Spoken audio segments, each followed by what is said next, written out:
programs that can address the immediacy of what the economy needs. I'm not the one to answer that question. This is why we're here. But what I can give you an idea of is that when we are moving into the just transition, there are a number of sectors that are going to be much bigger than what we think. We all think that construction is the biggest one. It is actually one of the smallest. The first one is the industry. Financialization, digitalization, is that when we are moving into the just transition space, there are a number of as part of the Paris Agreement, we've got something that we call a market mechanism, and we also call it mitigation potential outcomes that are associated with this market mechanism. None of those things are physical, but account for emission reductions because they can engineer how your behavior as a company and as a country, you are able to reduce your emissions. There's specific skills that are required there. Some of them are STEM, some of them are scientific in the hard sense, some of them are soft sciences, as we would call them, some of them are legal. Nature of the skills are such that you cannot be wedded to a particular profession. You are required in the just transition to have a multiplicity of skills. The current design of the carbon, sorry, not the carbon border adjustment, but of the market mechanisms, they're all backed by an idea similar to blockchain technologies or blockchain processes. And half of the country in South Africa cannot read for comprehension. Half of the country in South Africa cannot count. More and more years as we go into primary schooling and even into high schooling, you get to a point where 4 years ago it was grade 4s cannot read with comprehension and understanding, but now we're getting to grade 7s and grade 8s. By the time, not you guys because you already graduated, so you're more or less okay. But by the time you are supposed to be employing people to be running your companies, so by the time you're supposed to be designing teams and processes in order to effect a big change, the people you're going to have might not be able to give you the kinds of outcomes that you need. And it's going to force you to do the very same thing that Comrade Mbodi is speaking about, where you go and get someone from outside in order to be able to implement it in South Africa, where the jobs are taken by people who are from outside because they've got the skills, they've got the capabilities, and not the people in South Africa. And that's a problem. It might be a dividend problem, but it's also a social problem. Now, as business, we've partnered a lot with government to ensure that we've got particular centers, but there's something that's there that is not working. We're not sure what it is. We need the intelligentsia to figure it out. So in closing, I'm going to give a couple of issues that I think are still open for discourse. And hopefully, throughout the day, we'll be able to figure out what it is. The first one is, in 2020, we recorded that the energy access, universal energy access, was about 88%. Now we are sitting in a situation where the minister is saying it's actually reduced. It's now about 76%. That's energy access to, or rather, let's say electricity access, and expanded in energy access to modern energy services, so they're much more better cook stoves, better energy fuel sources other than electricity. That's even much lower because of the issue of affordability. So how do we find a solution for that? The second one, which is a critical problem, and unfortunately Minister Kanda glossed on it, is the municipal framework that we're all living in. All of us are in a municipality. All of us can see what's going on with the municipalities. All of us are worried. But we're not coming up with solutions. The municipal financial framework is jeopardizing our economic growth, and very soon it's going to become a risk. The reason I raise this is because the just transition as an idea, or even the just energy transition, and that's why I focus on the just transition and not just the energy transition. The just transition requires you to do a number of things, and Comrade Mbodi spoke about them. But most importantly is to do the basics right. You can't transition if you do not have a solid floor. One example of this is that the reason why we've got high penetration of internet in South Africa is because we at least had the backbone of telecommunications infrastructure. If we didn't have that, we would be reliant on the satellites that are flying around the Earth, and we would be paying a lot more remittances to international companies as opposed to what we're doing now, where a large portion of that infrastructure is owned by South Africans. Is it a fair ownership? That's a different case altogether. But it is owned by South Africans. If the municipal infrastructure, the municipal financial framework is not solved, we're going to have a dire situation. Worse than ESCOM, worse than the water shortages that we're having, and they're going to have a direct social impact. And as part of the transition, you're trying to mitigate the unintended consequences and the negative consequences of any particular initiative that you're taking. And then the last two, which I'd like to speak to, are at a global level. The first one is about participation. One of the areas that we're finding as a problem, and just as a society, I think, is we are not participating enough. We have the same people in the same rooms going to different areas and garnering a lot of political and social capital. And the problem with that is that those very same people become gatekeepers. We need more people to be involved. The reason why we had load shedding, the reason why we had a stop to renewable energy power producer programs, the reason why we had the stalling of the nuclear deal, all of these things was because we had the same people in the same rooms saying the same things and pushing a particular agenda and not having a much bigger voice of people to be able to talk to these things. One other issue is if there is no participation, you're going to be subjected to the same problems that you have now. An example is all of you are paying for electricity, and if you've got people's power, congratulations, you're somehow still surviving. But if you're paying for electricity, you know that it's going to increase. And if it's increasing, it's because in most cases, not enough people are participating in the processes that make the determinations of those particular decisions. The last one is on as I said, the global front.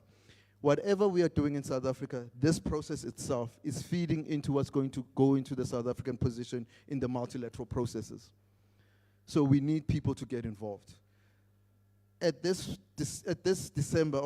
November, we're going to have a decision that is going to come from the world that's going to say how much is the new quantified goal?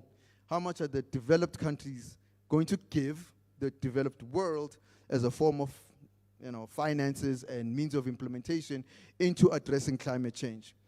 If the voices of South Africans is not expressed and it's not hard enough to push the negotiators into a particular direction, we're going to get the same situation we got with the JET IP, where large amounts of the JET IP are concessionary and they're private sector finance when you actually need more public finance and grant funding.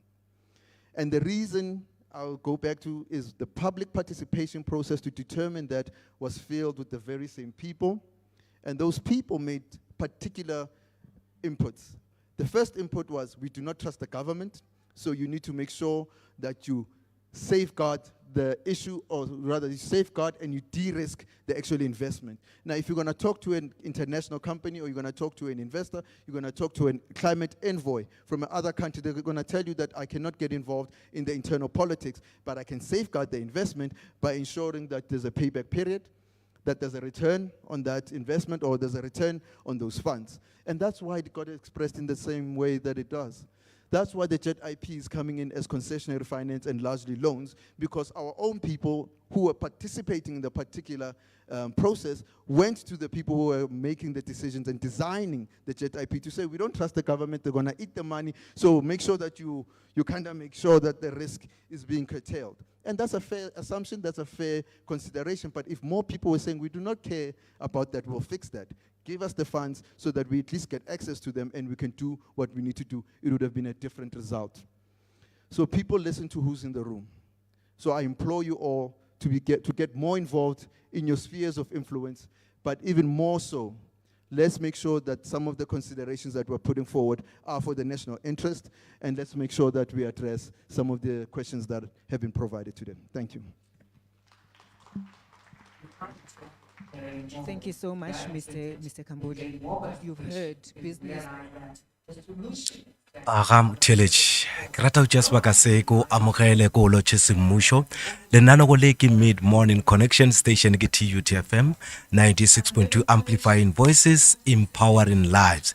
yo a o dumedišago letšatšing la lekgono ka gara letšatši la labone la bomme la merapelo letšatšing la pele kgweding ya phato goba august ngwaga kwa 2024 2024 dula o mpitša mathekgasenyolo sebata go mo ditsebeng tša gaotlhe re ka fa Hatfield mo agong wa ditsela ke gore ditsela place fa o le rego o na le seminar yeo le rego e beakantšwe ka ke a tsopola just energy transition and the future of work seminar fa ke Tshwane University of Technology ke gore TUT ka kgokaganyo le lekala la go šetšana fa le ditaba tša a bokamoso re lebeletše fa tabang ya mošomo ke gore future of work go lokile hle motheletši di boletše go tloa mesong ya letšatši la lekgono ge re be re tsena ka fa re tsene le gore re hweditše fa tona ya kgoro ya motlakase mmogo le dibešeletše ke gore energy and electricity minister Dr. Kgosientsho Ramokgopa ba le sefaleng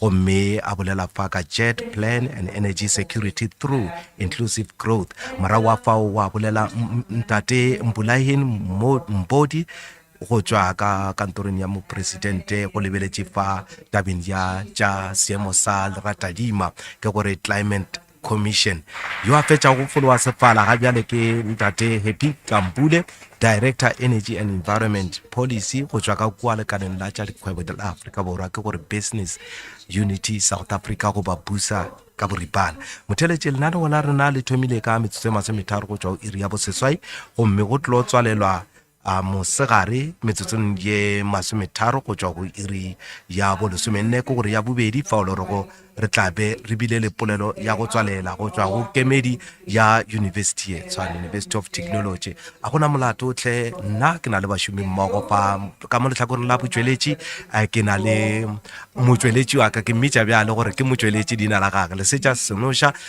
mola le gore gape o tsebe gore re tlo re ge re fitiša lenanego le seswing tlabe le gore re šutelela lenanego la lunch time redux re ke tše sebaka se ke leboge bašomi mmogo mesong lenanegong la 012 morning waves fa o le gore be re na le Isaac itumele go aga maloka ke motlong yo a be go a sepela fa le Brascalo ke solo wa ga malefo kantoreng ya ditaba o no ba moqakaza bjale ka setwaedi mola le gore ditabeng tša dipapadi ka tšheni mpho wa ga Ndlovu o ba le gona claim challenge ke mo ka re tlono ba re re gatela pele re tlono ba re tšweletše o tsebo ra go gašetše ke le ka diphapušing tša kgašo letšatšing la lekgono bjale ka ke boletše gore ke ka fa ditsela building a fa o le re go ke Hatfield mo re le gona re kopane le ke bone fa baithuti ba Tshwane University of Technology go tšwa campuseng ya ka borwa ya Soshanguve ke gore Soshanguve South Campus ba le gona go lokile a re sefaleng re kwa gore na go diragalang ga bjale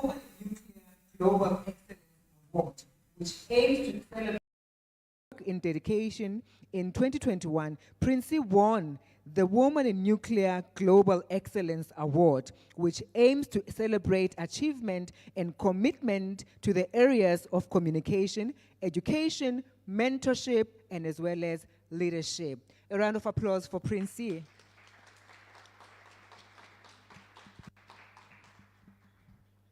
Thank you so much. Good morning, everyone. Just forget what has been said.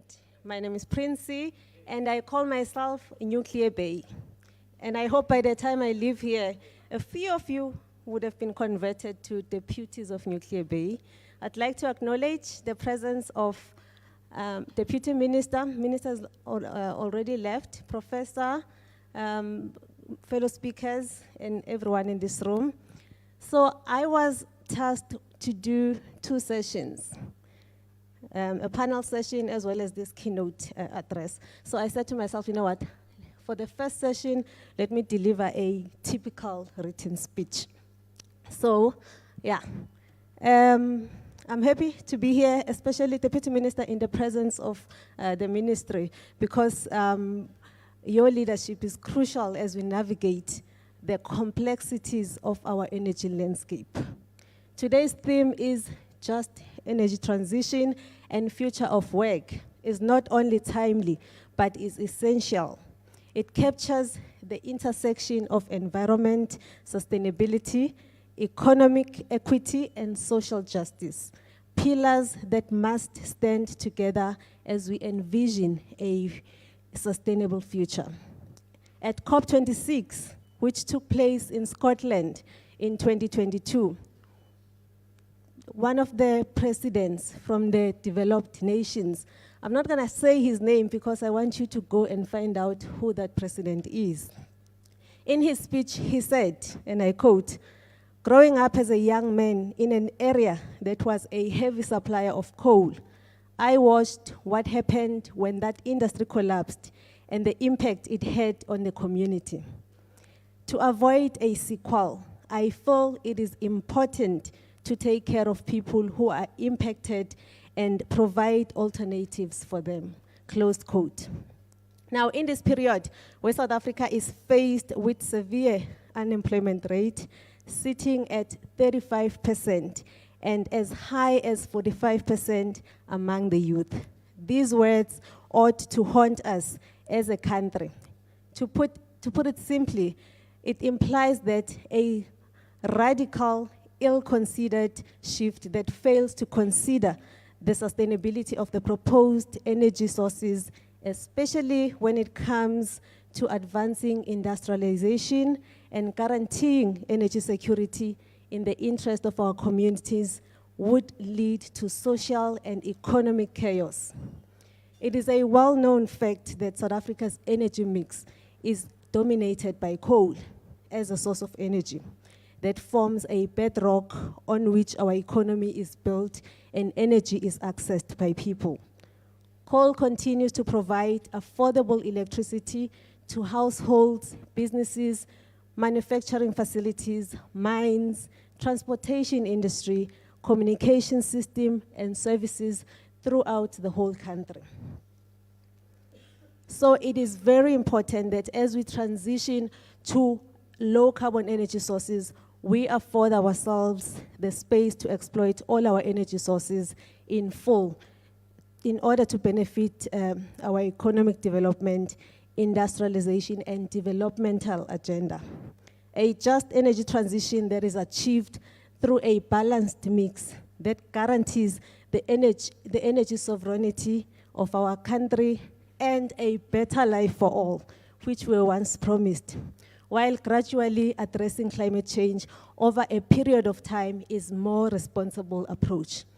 In this context, I therefore would like to highlight the role of nuclear energy in the just energy transition. I am one of many people in South Africa who advocate for the expansion of nuclear energy program. And because nuclear energy is recognized in the global space as a serious player to be considered in addressing climate change and providing energy security. The nuclear renaissance that is demonstrated globally, where at COP28, countries, over 25 countries, pledged to triple their nuclear power capacity by 2050 as part to accelerate the net zero carbon emissions targets. Therefore, nuclear should be part of South Africa's 1.5 trillion rand just energy transition, Comrade Mbolelo. Because it is also supported by recent studies. I cannot I cannot speak to students and not refer to studies. The recent studies such as the 2022 UN Economic Commission for Europe report, which highlighted that nuclear power has the lowest carbon emissions of all major electricity generation technologies. The report also said that without nuclear power, the climate objectives would almost be impossible to reach.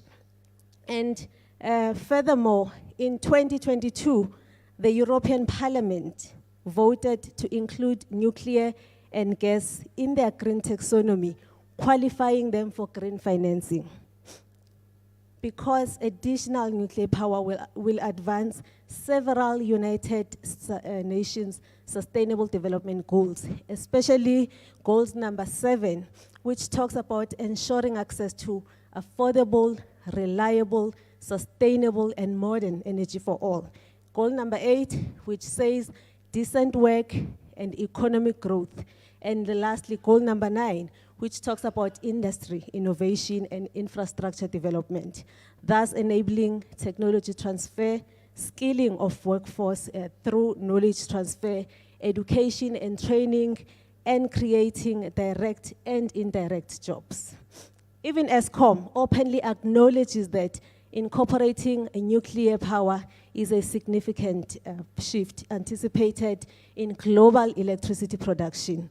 It is worth mentioning that South Africa's Koeberg nuclear power plant offers the most affordable electricity in South Africa, as per Eskom's balance sheet.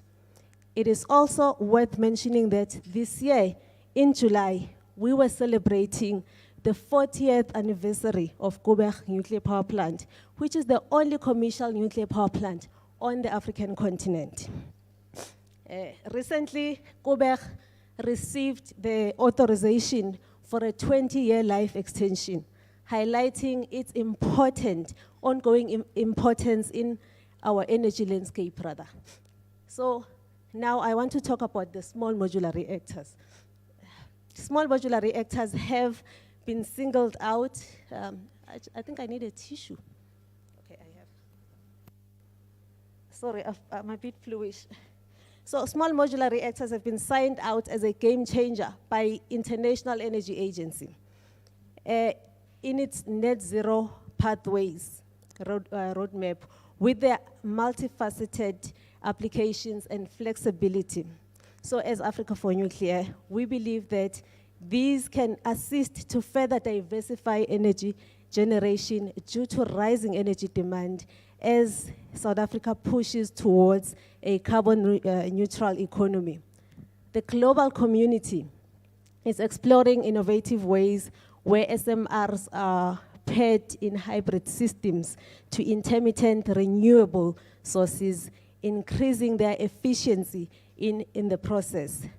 Eskom recently announced its plans to build an SMR demonstration as part of the country's strategy to increase, thank you. As part of South Africa's strategy to increase nuclear power generation in its energy mix and reduce CO2 emissions. Eskom is considering some of the decommissioned coal-fired power plants sites in Mpumalanga province for the installation of 100 megawatt small modular reactors. And this strategy aligns with Minister of Electricity and Energy plan, which he announced earlier in July to procure the 2,500 megawatt of additional nuclear power for South Africa. Also, the initiative presents investment opportunities that would enable the utilization of existing infrastructure, including access to pre-existing grid and transmission lines. These characteristics with right investments position SMRs as to play a key role in clean energy transition. Now, what about the future of work? As we are here today about. Like many other industries, the future of work within the energy sector is set to undergo significant transformation. At the heart of this transition is innovation. And as we shift to clean energy technologies, the skills required will also evolve. So there's a need to invest in education and training programs that equip our workforce with necessary skills for this new energy paradigm. We must foster a culture of research and development, encouraging young people to explore new technologies and sustainable practices. And institutions like TUT play a critical role in this, serving as incubators for the next generation of energy leaders. It's very important to mention that South Africa is a signatory to many multilateral nuclear energy agreements, treaties, and conventions. These agreements foster cooperation with international organizations like the International Atomic Energy Agency, World Association of Nuclear Operators, WANO. So the country has established bilateral agreement with countries such as China, US, France, Russia, and South Korea, covering education, research and development, technology utilization, localization, and skills training.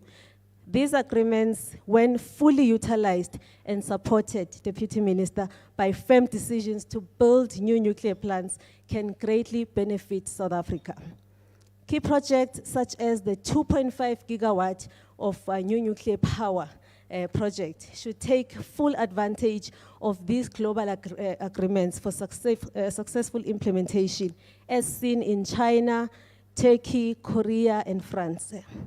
Lastly, we are grateful to our educational institutions, which have consistently produced graduates in engineering disciplines, equipping them to contribute significantly to national growth and excel internationally.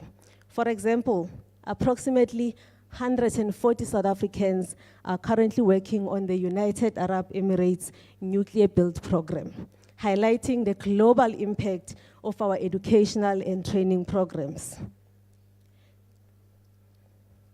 Now, I want to highlight the importance of women empowerment in the energy sector. Deputy Minister. It is also vital that our transition is inclusive of all genders. Historically, the energy sector has been male-dominated, but this must change. We need to empower women to take up roles across the energy value chain, from engineering and technology to policy making and leadership.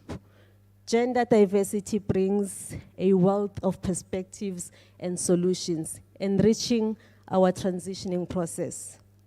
With regards to collaboration and policy framework, achieving a just energy transition requires collaboration across all sectors, from government, industry, academia, to labor unions, civil societies. Policymakers must create an enabling environment that supports innovation, investments, and equitable growth. The recent power are a step, or the recent development in our procurement of 2.5 gigawatt of nuclear power are a step in the right direction. We need robust policies that incentivize clean energy projects, protect workers, and ensure that no one is left behind. Community engagement is crucially important.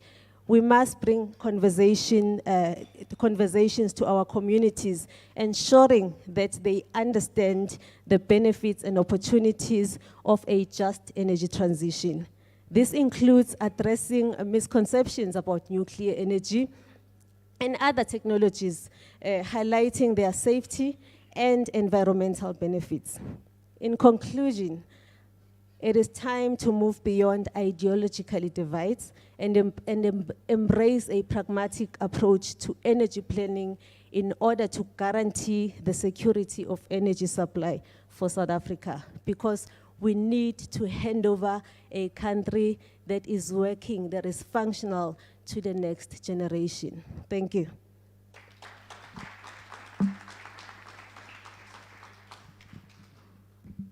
Thank you so much, Prince.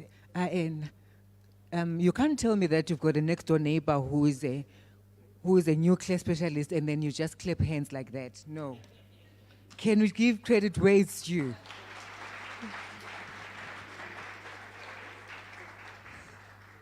I mean, now where I'm from, in Welcome, those type of things, we only see them on TV.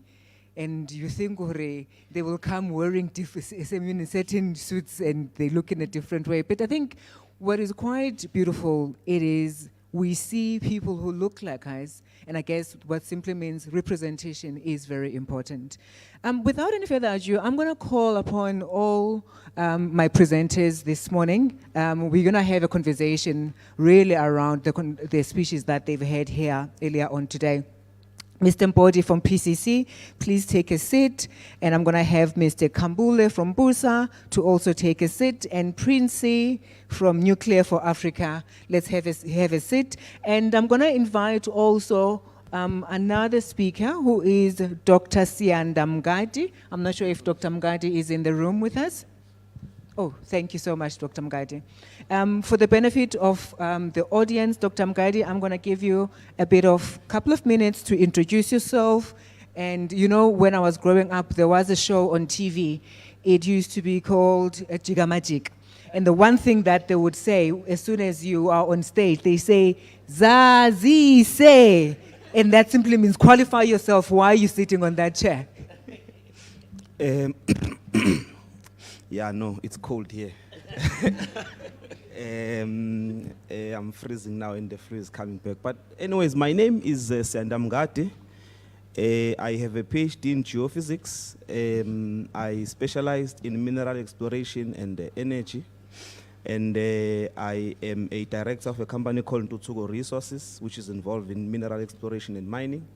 But I'm also part of the Board of Council for Geoscience, and I chair the technical committee, which is an entity of DMRE for now, because they have not been separated. So let me greet you, Deputy Minister. Let me greet you, Professor. And let me greet all the colleagues here and speakers. I don't know if I should stop at introducing myself, or I should just proceed into making input. Do make your input, and then we're going to pick it up from there. Okay, no, thank you. I think I'm not going to repeat what the JET implementation plan is about, but I will just jump into what I think we need to explore. And I'm happy that the Commissioner has made quite a critical inputs around whether those who are advising us to transition at an unprecedented speed are doing the same. Now, we are stuck because if we do not move, some of the Western countries have weaponized trade, and you call it good names, you call it carbon adjustments. But in effect, it's a weaponization of trade to force developing economies to go into a direction that is untested and uncharted. Now, we look at the global energy systems, and they are dominated greater than 80% fossil fuels, and you have an increase in coal generation by 2.6%. And you ask yourself, who is increasing the use of coal? So the world is going in an opposite direction that South Africa is heading to. Now, I think that how we must begin to answer the question is through the lenses of energy and mineral complex. And what do I mean? The choices we make in our integrated resource plan must be informed by what we have in abundance in our mineral resources, which serve as an input into this energy system. So let me begin by saying an atomic energy and apartheid did a lot of work on nuclear. And we know that we have abundant uranium in this country. And therefore, nuclear should be something that we greatly explore because we have minerals to back the choices that we are making. So nuclear should find expression because simply we do have nuclear fuel, which is uranium. Number two, we have coal. When we have coal, the JET is not saying we are moving away from coal. And I think we must correct. It says we are going into a less carbon-intensive economy. Yeah. And how does that look like? Council for Geoscience is doing a project in Leandra and we're piloting it. It is called carbon capture and utilization. And part of the research that we're doing is the problem is not generation of electricity using coal. The problem is the emissions. Can we capture emissions, put them back to where they come from, which is underground, or explore through research and development ways in which we can develop carbon industries where we make products out of those carbons? So we still achieve the reduction of emissions without necessarily closing coal-fired power stations. So that is another one. And that means that we can explore expanding our coal power generation without necessarily impacting the footprint of a carbon. Number three is if we have decided that renewable sources that we are talking about, and that's the minister is talking about, includes wind, solar, and EV. What then we need to answer is, what are the input minerals that are required in these renewable spaces? And I can name them. Is nickel, is graphite, is copper, is lithium, is all sort of those minerals. Where are those minerals found? They are largely found in the African continent and in South Africa, all of them. What does it mean for South Africa? What it means is that we can use these minerals that we have to develop industries around the manufacturing of these renewables so that we do not export jobs to China. It shouldn't simply mean that our minerals must go via rail to China and then we import the finished products. When we have the minerals that are required, by the way, to manufacture these renewable energy sources. So I think that, and lastly, maybe our solution is not using wind, solar, and EVs. Maybe our solution lies in a geothermal energy as a renewable source. Look at Kenya, for example. Kenya, its dominant energy source is geothermal. You look at Brazil, it's hydro. So why are we selecting renewables if we want to decarbonize? Have we explored our geothermal energy systems? So I think that we must take a step back and we must look at what naturally is available to us, and let's use that to decide what are the energy choices in that IRP. And thank you very much.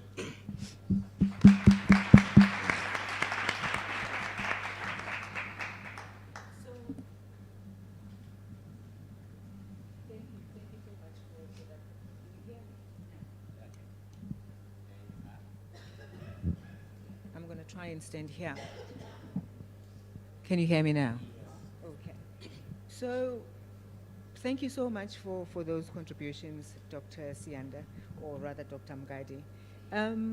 We are running a bit behind with time, and I would like for us to really discuss what you spoke about earlier on extensively. But also one of the critical things that I would like for us to do, it is maybe to give the audience an opportunity to ask questions as far as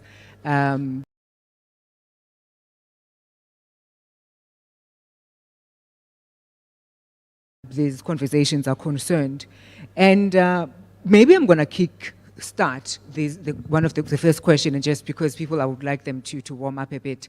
The question is JET what we really need as a country? Anybody can pick it up. Anybody can pick it up. Because really. I'm still warm. Yes.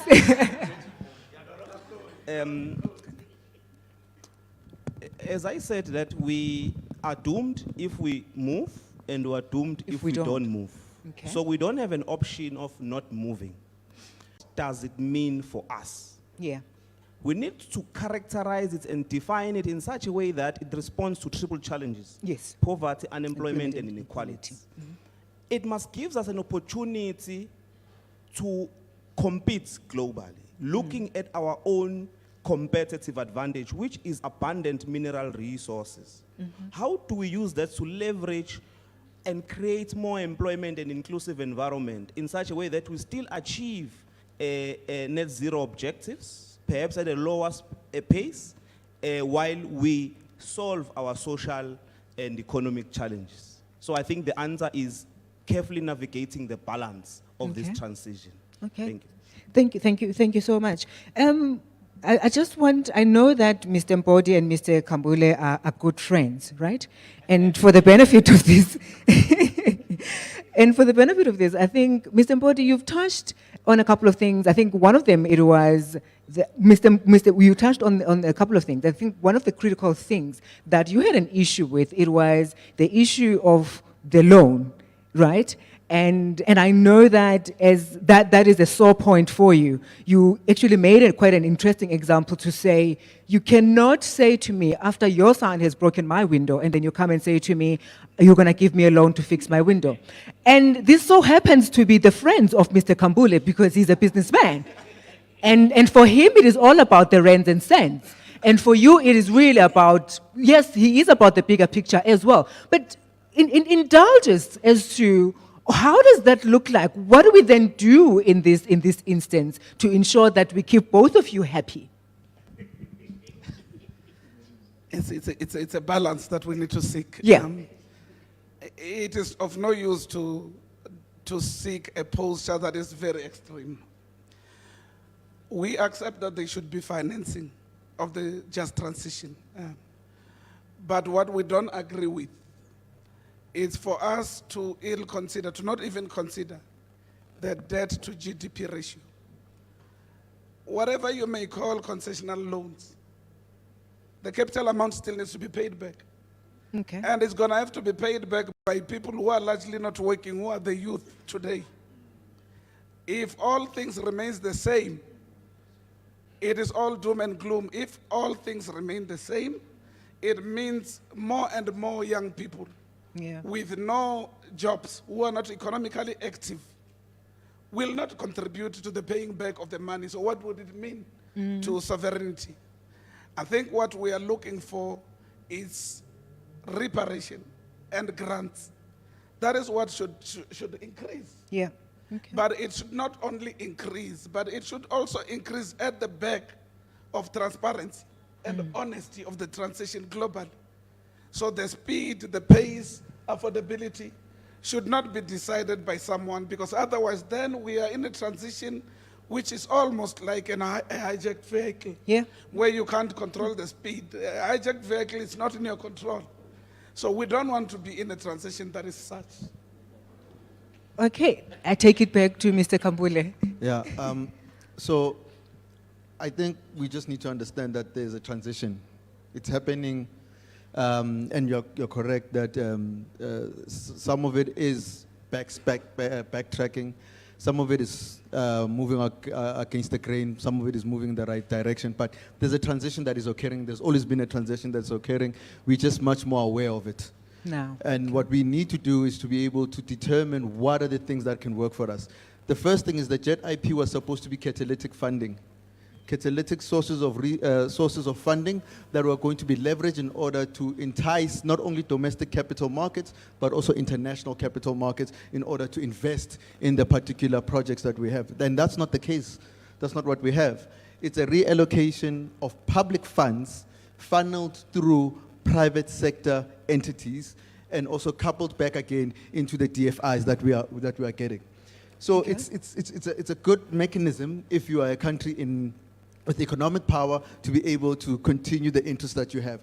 But what we are currently going through, or what we should be focusing on, and I think this is more important, is that as we start to implement our own transition, we should be using the things that we already have, minerals, whether it's the technical capability, whether it's the kinds of human resources that we have, in order to determine the path that we're going. Because what is unfortunately occurring is we are being pulled into a particular direction without saying, this is the pace we want to go in, even if the marathon is running in a particular way, but this is our pace, this is our cadence, and this is when we're going to get there, and this is how we're timing ourselves because of how we've got our internal processes in place. And that's the only way we can fix it. We can't go backwards. We've got these commitments, and if we do go backwards on these commitments, we are not like the United States, where we can come back after 3 years.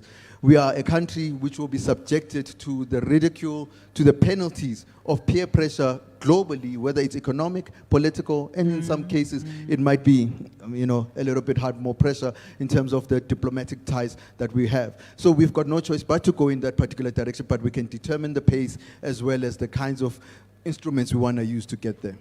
Okay. Okay. Yes. The other thing that we might have to do as the country is to stop DM. It is to stop to volunteer to play with the big boys when we're not ready. Yeah. That is basically the other challenge that you have. I was talking somewhere in Dubai in the last COP, And some envoy answered and said, nobody is pushing you. Sure. You are volunteering. You come to us with documents and say, this is what we will do, this is what we can do. We give you money and the conditions. So, I mean, one of the things that we might want to do is to time our challenges. We mustn't really jump into the bandwagon of playing with big boys when we're not ready.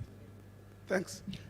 Princey, I just want to bring it back to you. I saw you nodding quite a lot when Busa was talking, but I want to also, while at that, to ask, what role should various stakeholders really, whether government, academia, industry, civil society, and communications, play to make JET a success?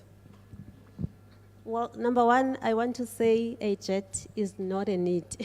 But because South Africa is really not occupying this earth alone, we're also a part of a global space. Yeah. So when these conversations happen, we also need to play our role. But as it has been said by my colleague, it should not be about specific technologies. The goal should be about curbing CO2. But that's not what is happening. You are saying these guys are not forcing us, but if you look into it, when they give us these pledges, they call it pledges, by the way, they come with conditions. They are prescribing on the type of technologies that as South Africa we should use, and it should not be like that. As South Africa, Deputy Minister, we should go there giving them our strategies on how we are going to curb emissions as South Africa. Be it in using clean coal, investing in clean coal, investing in nuclear, and many other technologies that are available for us. Most importantly, utilizing our mineral resources.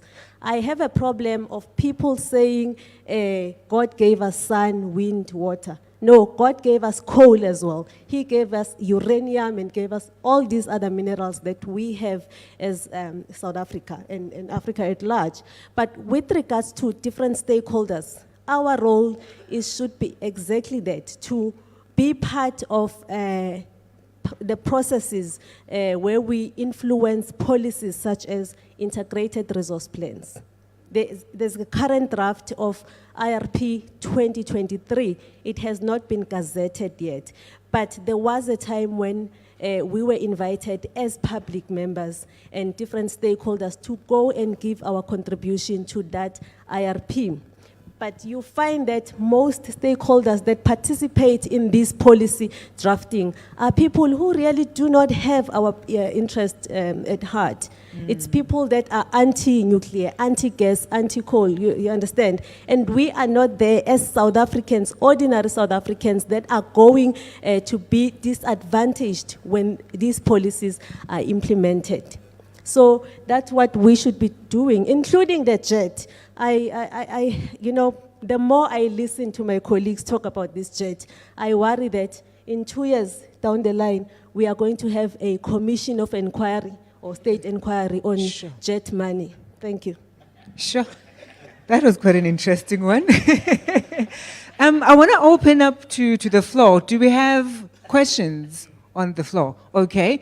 We have at least about 15 minutes, so if I can get 2 questions, and then we can go on break. I know one thing that I never want to stand is in front of his people and their food. And they never listen to you when you're standing in front of their food. So thank you. Over to you, sis. Please say your name and as well as where you're from and your question. And if possible, do say that who is it for? Thank you very much. So my name is Ellis Matenga. I'm a PhD candidate at Tshwane in industrial engineering. It's unfortunate that the minister left, but I Deputy Minister is here. Oh, okay. I would have wanted my question to be posted to him or her. And my question is, what is the department's policy with regards to energy efficiency? I think you have been silent on that. You have spoken about energy accessibility, energy poverty, etc., But considering Africa's current situation and the fact that we have old infrastructure that we are using to power up our power stations, the economy, what is the department's position on energy efficiency implementation and policies? Thank you. Deputy Minister, would you like to take that? Thank you very much for the question, and good morning, everybody. It's wonderful to be here. Just for context, I'm very new in the space. I was only appointed in July. So, but clearly, obviously, the electricity infrastructure in our country is old, it's dilapidated, it's falling to pieces. I actually got a message this morning, a transformer had blown up in the Eastern Cape. So energy efficiency is proving to be problematic. It doesn't help us to be improving the generation, and then we can't distribute because our infrastructure is so poor. So certainly that is one of the areas receiving consideration. It is a critical area. A lot of the infrastructure falls under municipal control. So, and I think somebody mentioned earlier the impact of municipalities and the effect that they are having on the energy infrastructure and energy economy. So it's a discussion we do have to have. Our critical issue at the moment is electricity pricing and affordability. But once again, that feeds into it, because if we're not using cost-reflective tariffs that reflect the losses that we're getting from electricity, then it's pointless having a conversation about pricing. So I think it forms part of the greater conversation, and certainly something we will have to look at. But I have earmarked that as something that needs to be discussed as a critical issue. So thank you very much for that question. Thank you. Okay, we have a question on the other side. Hello. My name is Njawulo Mdluli. You see, when you said hello, yeah, can you please just make sure that your mic is in the same position? Oh, I'm sorry. I'm from TUT under the Faculty of Humanities doing public affairs. So my question is based on environmental considerations. So I want to know what environmental safeguards are necessary to prevent new energy projects from causing harm to the environment. And your question is for Mr. Mpodi? I'm not sure who might take it. Yes. Okay. No, thank you. Your name? Njawulo. Njabul. No, I think it's something that I omitted this question, because part of this transition, does it mean regionalization of environmental liabilities? And what do I mean? I mean, these developed nations have used these fossil fuels as a source of their power and have emitted for many years emissions. Now, the climate affects everyone, but not holes that remain on the ground. I mean, in the US and UK, they refuse to open mines in their backyard. Their own energy plan rests on extracting minerals in South Africa and in the rest of the continent. And that question arises that who must bear the environmental liability? So in our pursuits of critical metals strategy, we should safeguard only for our own national interests and our friends. We cannot just mine and create 6,000 more ownerless derelict mines that are exploited by heavily armed Zama. So even beyond the environmental harm which cause acid mine drainage today, and we must be seized with issues of water and cleaning water while we could be doing something else with our budget. We have an additional social problem of Zamazamas because those mines are not closed. And you are experiencing something called seismicity, which is induced by empty holes on the ground. So when you leave those empty holes, the ground wants to close because of gravity. And then when that closes, you emit seismic waves and you have a lot of shaking, which is actually a challenge now to infrastructure development. So you have land now that actually we cannot use for infrastructure development because you have created a huge environmental footprint. So we should consider, in parallel with the extractive industry's strategy to extract these minerals and meet our net zero, what environmental footprint we must leave for our children. We are dealing with a 100-year-old problem that is caused by diamonds and gold today. our children cannot be dealing with a 200-year-old problem that is caused by this rush of critical metals. So I think at the center of our planning, the environmental question must be central. And something that perhaps you didn't touch on, but we must consider. With renewable sources, like wind and solar, you need a larger land footprint than your traditional fossil fuel. And we know that in South Africa, a land question is a historical question that is contested. Yeah. So we need to understand the implication of the utilization of land in relation to the historical question of land. Is it an optimal path to pursue when you have a land questions hanging over us? Or should we pursue in our consideration of energy choices the least amount of land that must be utilized? Because also land also is used for agriculture and many other needs in society. So the land question in our energy choices becomes a central question. Thank you very much. Thank you very much. Mr. Mpoti would like to add on that. Do we have another question in the room? Okay. Let me just add quickly. There is something that I want to challenge academia that is sitting here too. I have seen some people from other universities, professors coming from elsewhere, coming to speak as if we don't have academia in the country. Speaking and our academia not giving an alternative view. The issue of clean coal technology is almost a swear word. If you ask me, there's quite a lot of work that has been done. But it seems like no one wants to talk about it, no one wants to advocate for it. Maybe because there is no money from the lobby groups, I don't know. Maybe this is something that we need to look at. Number two, the issue of land was in one meeting we had with the city of Joburg. They said, hey, in order to achieve all we must achieve, we don't have space to put up the infrastructure. We might as well try to negotiate using the closed cemeteries like Avalon. So you can see how grave the issue is. If people can now begin to want to go to the graves in order to set up infrastructure. Sure. Thank you, Mr. Mpoti. Yes, ma'am.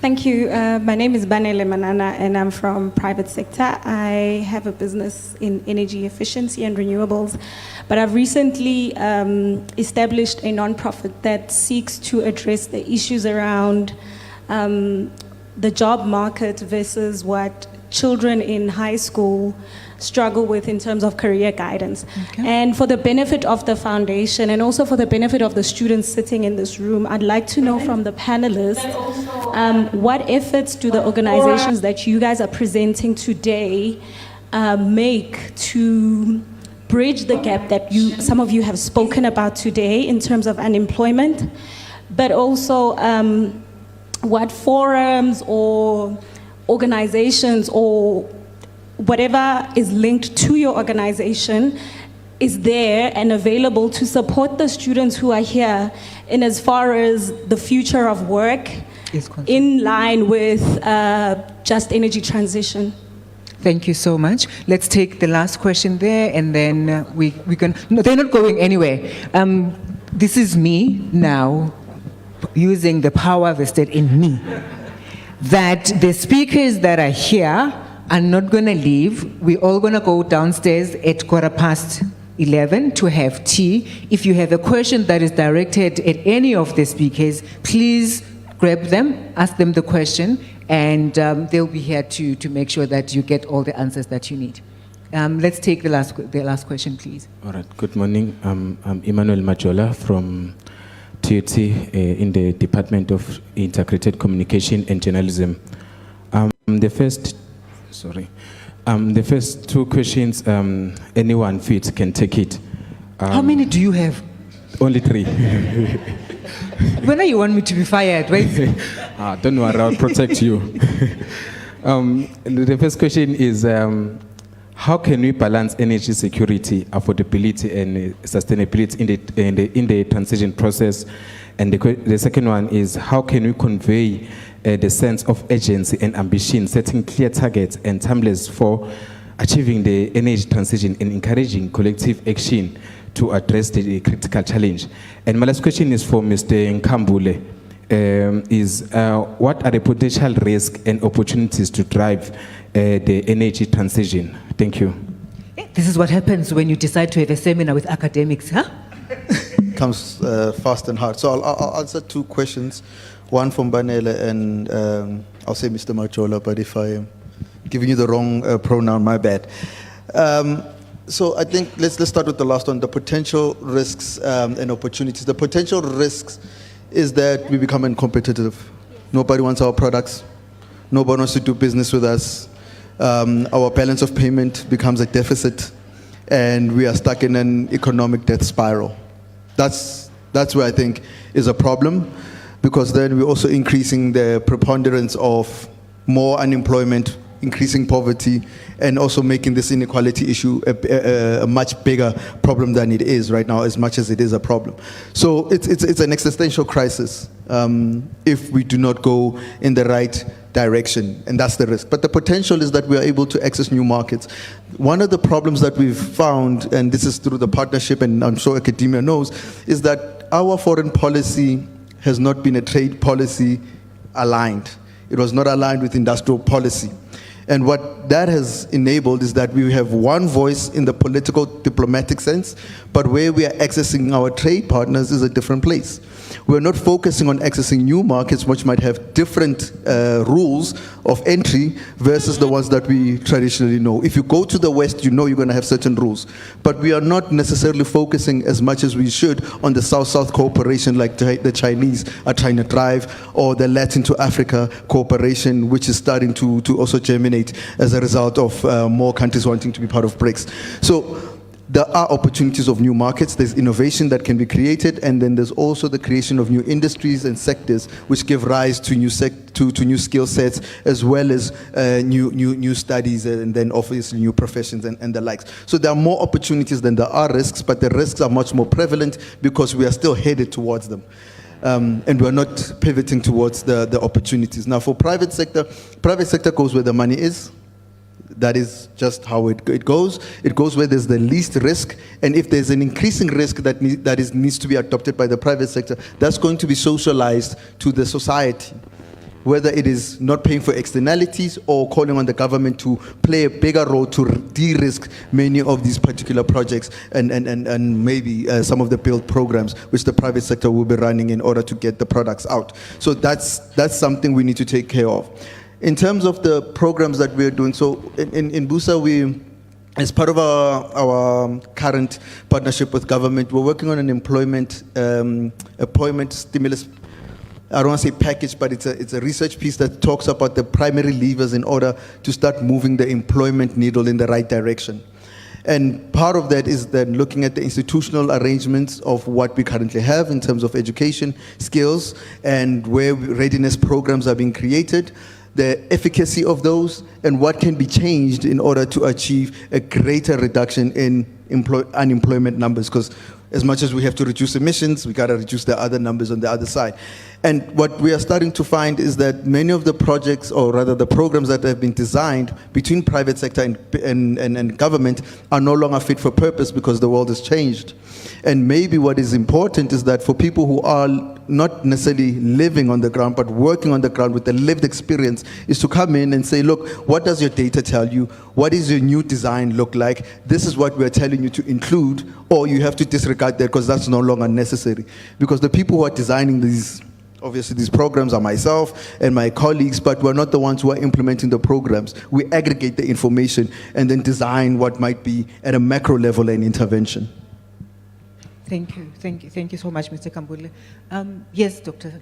Yeah, maybe I'm not speaking on behalf of DMRE, but maybe let me say some of the things that they are doing, or also we are doing at Council for Geoscience.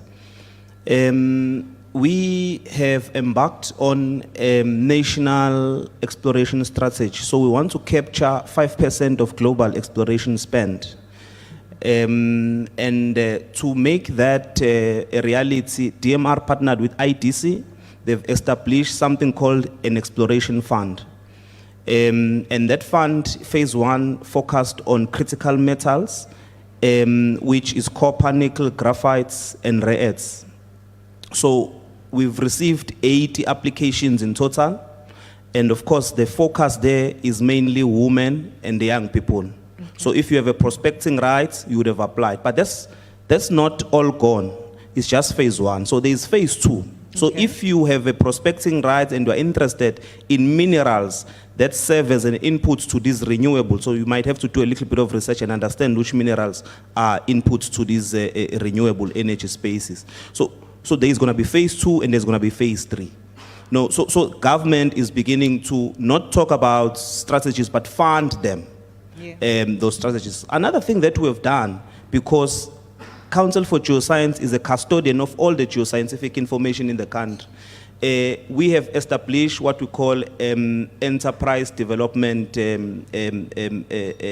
function, so that in this complex exploration and the minerals space, you don't know where to start, we are the right place to start inquiring, and we take you along. In some instances, we will help you with data and information and assist you with your exploration program. So that's what we are currently doing. And of course, again, we are working with communities and with clean coal technologies. We are doing carbon capture and utilization with communities in Mpumalanga, and they are involved. So those are some of the initiatives that we are doing. And we are very specific that we are focusing on women and young people, because this is a new era that we are chartering. So what experience do we have? No one knows what we are doing. So we are doing a research, so everyone is invited to participate. Thank you so much, Mr. Mpoti. Everybody keeps pointing at you with their responses. It looks like you're the gentleman with all the answers today. And give us your parting shots, and then we can pass my on to parting Mr. shots. Mchombe. I'm very passionate about what we're talking about. I think one important thing that we need to do is to build policies that talks to issues that have been raised, issues of availability versus affordability. Yeah. As it is right now where we are, the pricing of electricity is gonna lead to us criminalizing poverty, because the poor will begin to find creative ways to get connected. Yeah. So we need to have policy direction that talks to that. Secondly, on the issue of risks and opportunities, they are not going to mitigate themselves on their own. True. It would seem like we need to work hard to build policies that mitigate against the risks and that also accentuate on the opportunities. How do we access them? My colleague has said something very important, Mr. Kambule. He said, by the way, the other challenge that we have is having the same people in these conversations. You can almost second guess what the outcome will be. So it is that maybe we also need to, in the policy building, policy formulation, all of us, let's get involved so that all views may be put in. Otherwise, we're going to have... It becomes our thing. Yeah, otherwise we're going to watch as this thing happens without our intervention. Thank you. Thank you so much. Thank you, Ms. Mchombe. It's just your parting shots, ma'am. Okay, my parting shots. We speak a lot about Germany when we talk about this energy transition. But if you remember, Germany has spent around over a decade in this energy window project. They called it energy window. I don't know how it's called in Germany, but it's definitely not energy window. This is a South African term.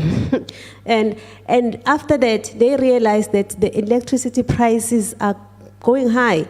I mean, you found that Germans are now using less electricity. They were using woods like they were in Africa because electricity was expensive. It still is expensive, higher than other countries in Europe.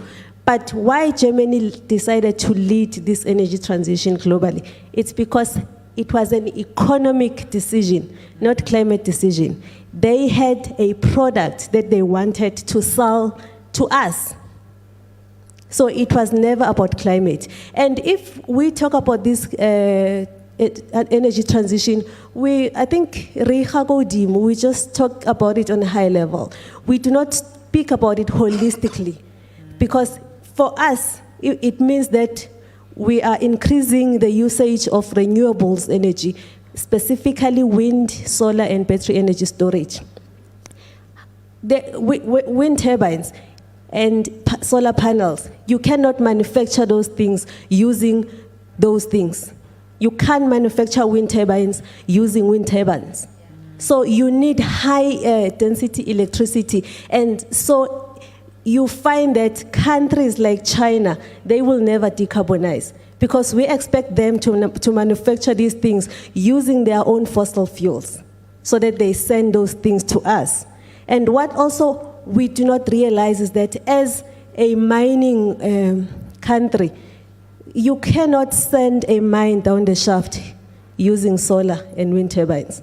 You need electricity, reliable electricity. So I want to encourage everyone to say, again, when these policies get gazetted by the Department of Energy, we need to be part of it. We need to contribute as South Africans because at the end of the day, they are about us.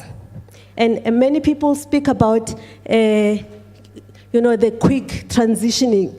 And if you talk about things such as nuclear, they tell you that, but it takes longer to build, we're not going to transition now. And I'm talking about people with kids. They talk as though it's only them that want electricity, not their kids in the future. So let's look into those things as well. Thank you. Thank you so much, ladies and gentlemen. That's all we have for this session. Let us break now for a tea break, and may we please come back here at 22. We're really just trying to catch up with time.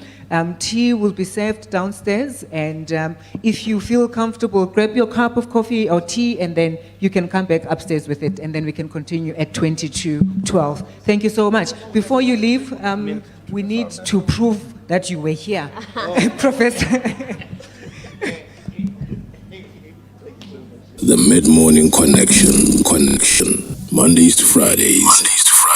9 a.m. to midday on TUT FM. In celebration of our 30th birthday, TUT FM is giving away 30 goodie bags to 30 lucky listeners. To stand a chance to become one of the lucky winners, all you have to do is spot TUT FM's advertisement on the digital billboard at Soshanguve Crossing Mall. Snap a selfie in front of the digital billboard with TUT FM's advert showing behind you, and upload the selfie on social media platforms and tag TUT FM with the hashtag TUTFM turns 30. Hurry and participate because the competition ends soon. Winners will be invited to come take pictures with us at the TUT FM studios, celebrating 30 years Spitori. 30 years of being the sound of home. 30 years of amplifying voices and empowering lives. The Mid-Morning Connection. Mondays to Fridays. 9 a.m. to midday on TUT FM.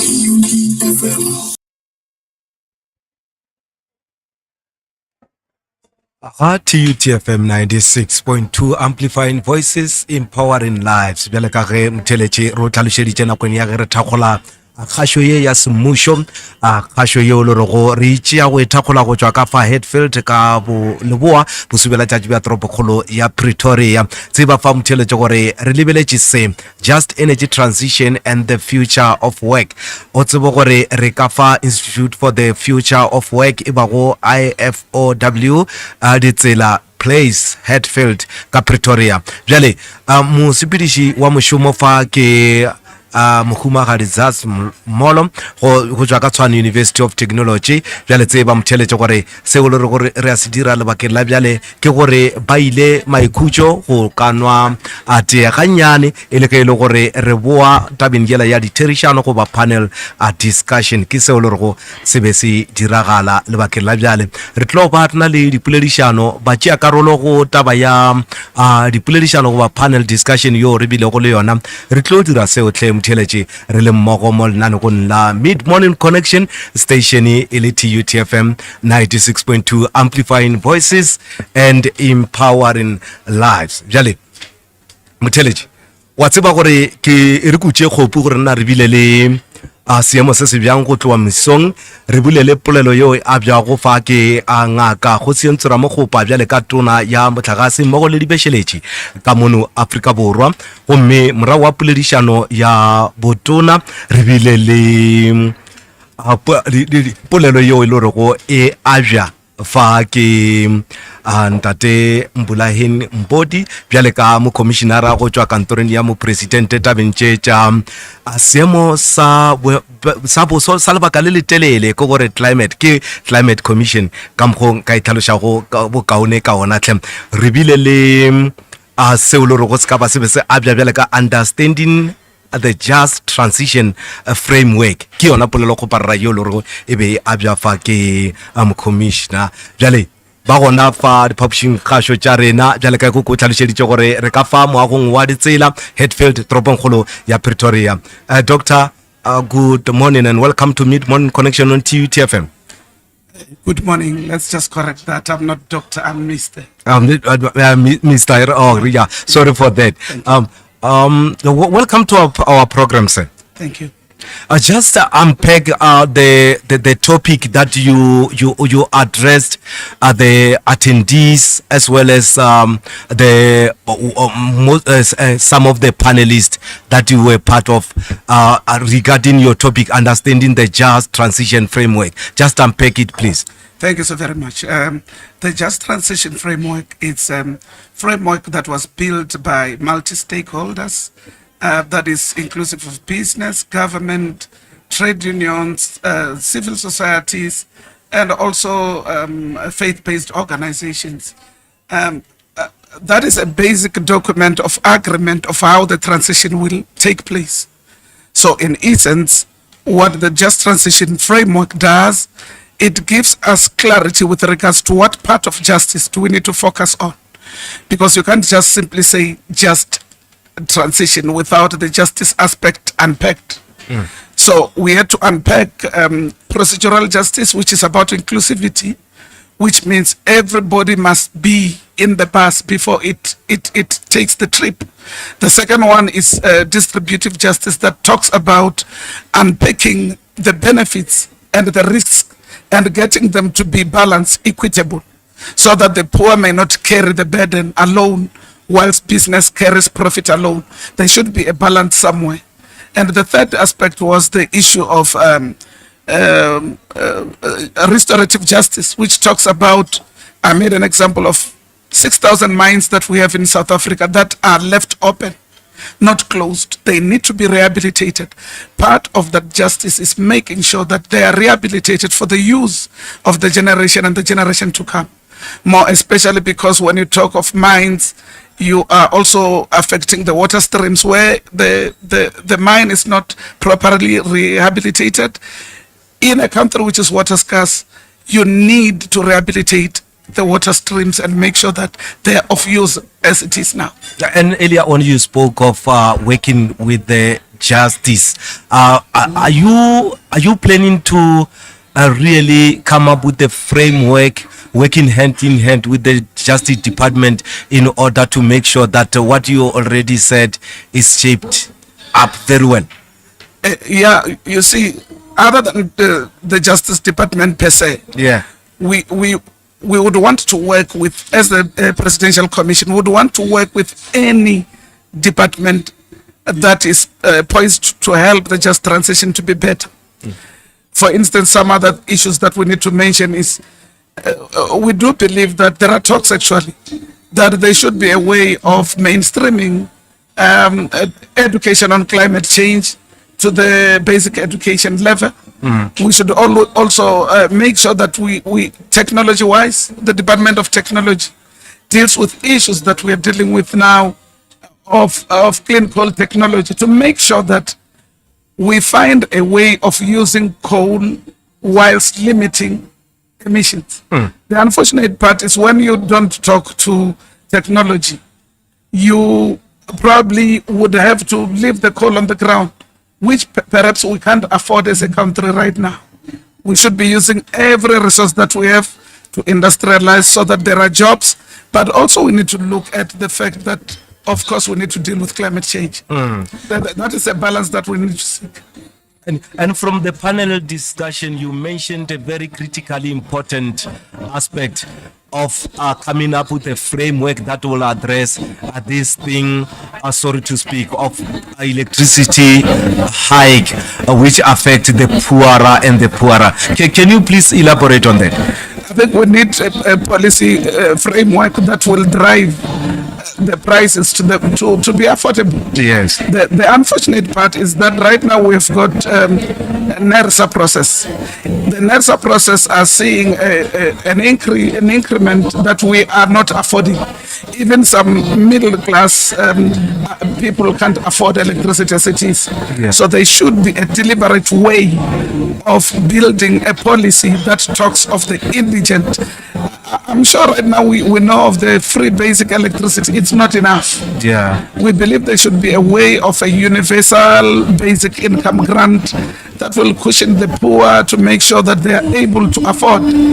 Otherwise, we'll end up criminalizing them because they need electricity, though they may not be able to afford. Yeah, looking at today's theme, just energy transition and the future of the work seminar, what kind of a message that you would like to convey to our listener at home and also as well as the attendees at this particular building? The message I would like to pass across is the message of we cannot sit in ignorance, not forever. So we should be able to participate in policy building frameworks where we are called to town hall meetings. In order to make input, we need to go there, speak in our language, be free. We mustn't think it is an English competition or a debate where people converse in terms, engineering terms, scientific terms. People should not be afraid to raise the challenges that they have and they want to be resolved in their languages so that each and every input be included.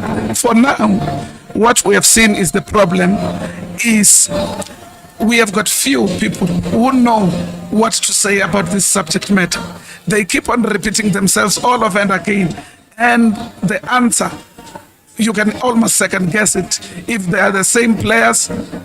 I'm just making an example now with soccer. Yeah. If you take Kaizer now, the one that is now currently participating, yeah. And you take Sundowns, I can tell you, you know what the result will be. Yeah. You know who will be beaten. So it is for sure that we need to be able to use our own languages and converse our challenges in our languages.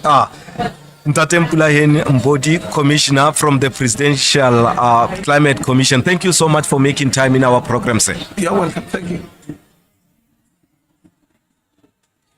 The Mid-Morning Connection. Mondays to Fridays. 9 a.m. to midday on TUT FM.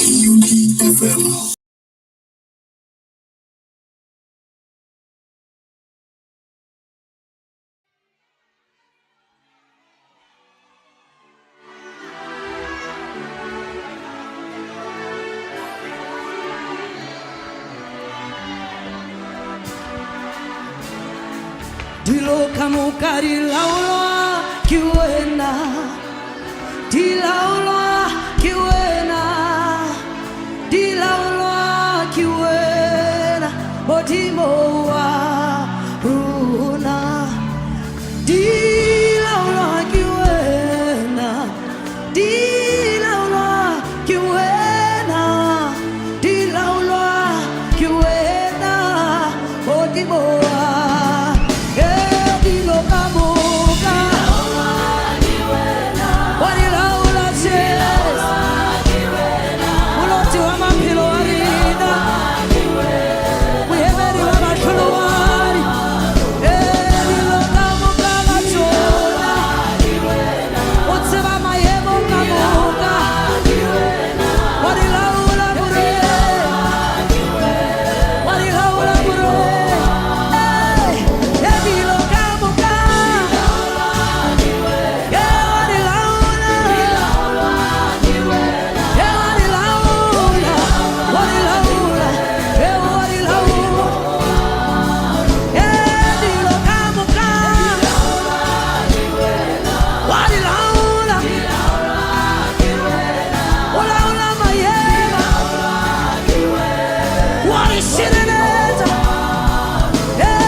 fa mpho ya ho phela ya o re kgethile ya o re kgethile ka gare ga maemo ka moka a re lwela le dintwa tše re sa di tsebeng a re lwela a tšwela pele gore phagamisa ba re kokobetša a re phagamisa ba re kokobetša re a mo dumisa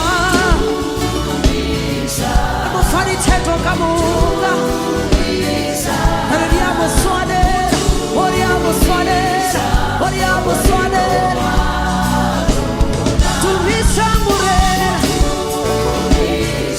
a re mo roriseke a re mo fe dithetho ke maswanedi a bane o swanela ke dithetho re a mo dumisa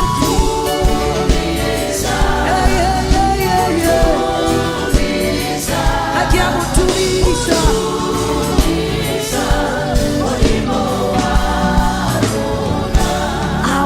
wa o swana le yena wa o swana le yena wa o swana le yena modimo wa o swana le yena wa o swana le yena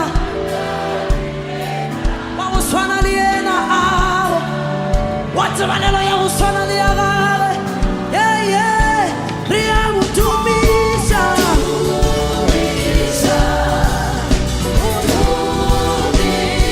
o re a mo dumisa re a mo dumisa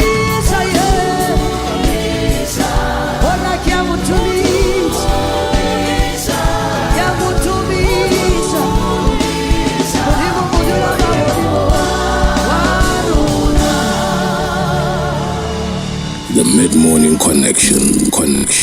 Mondays to Fridays. 9 a.m. to midday on TUT FM. In celebration of our 30th birthday, TUT FM is giving away 30 goodie bags to 30 lucky listeners. To stand a chance to become one of the lucky winners, all you have to do is spot TUT FM's advertisement on the digital billboard at Soshanguve Crossing Mall. Snap a selfie in front of the digital billboard with TUT FM's advert showing behind you and upload the selfie on social media platforms and tag TUT FM with the hashtag TUTFM turns 30.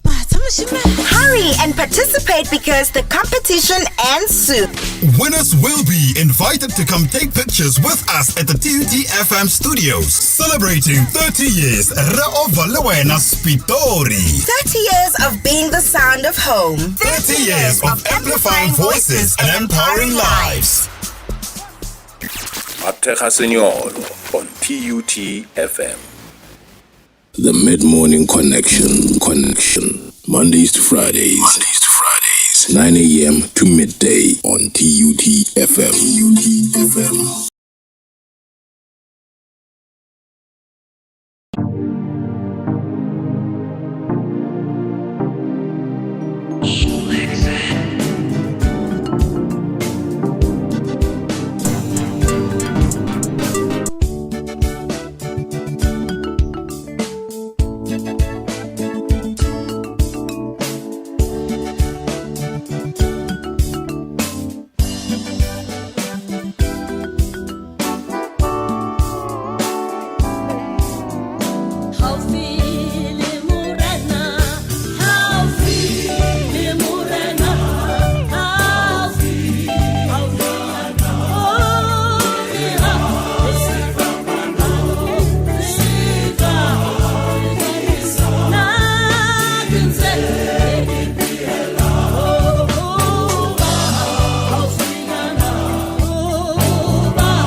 IPHC setlhopha se o le rogong se se golwane go tswa kerekeng ya IPHC motsemošate wa bona ke ka bua Tsiripeko Msilo ka toropong kgolo ya Johannesburg ko raloketse gape le Mapula Munyipao dilo ka moka di laolwa ko wena Sion Gospel ke mohuta wa mmino tle na le o le ke Mid Morning Connection station ke TUT FM 96.2 amplifying voices empowering lives mutheletse re sale ka gona ka fa Institute for the Future of Work e ba go IFOW Ditsela Place Hatfield Pretoria le tšatšing le le botse la bonela bommela merapelo ke la pele kgwedi ke Phatwe go ba August ngwaga kwa 2024 jale lana go la rena la Just Energy Transition and the Future of Work le a re le tswela pele re bile le polelo yo e butswe go semmušo fa ke Dr. Kgosientsho Ramokgopa bjale ka tona ya electricity mmogo le energy jale e re go tlhalosetse gore go tloga mola re bile go le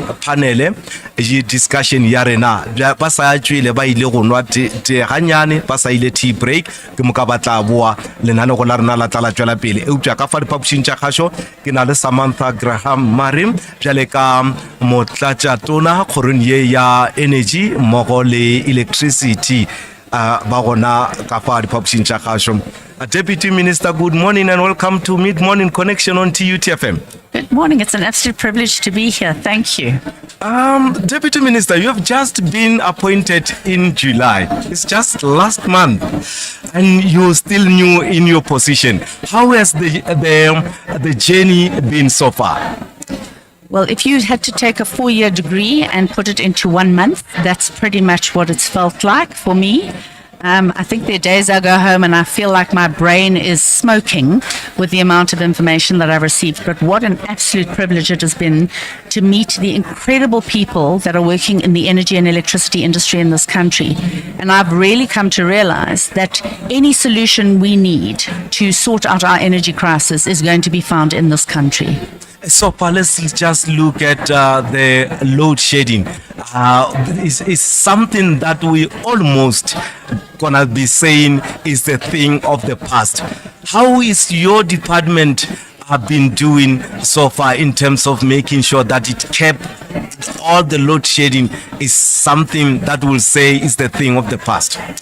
Well, I think if you told me a year ago that we would have had close to 130 days of no load shedding this year, I don't think I would have believed you.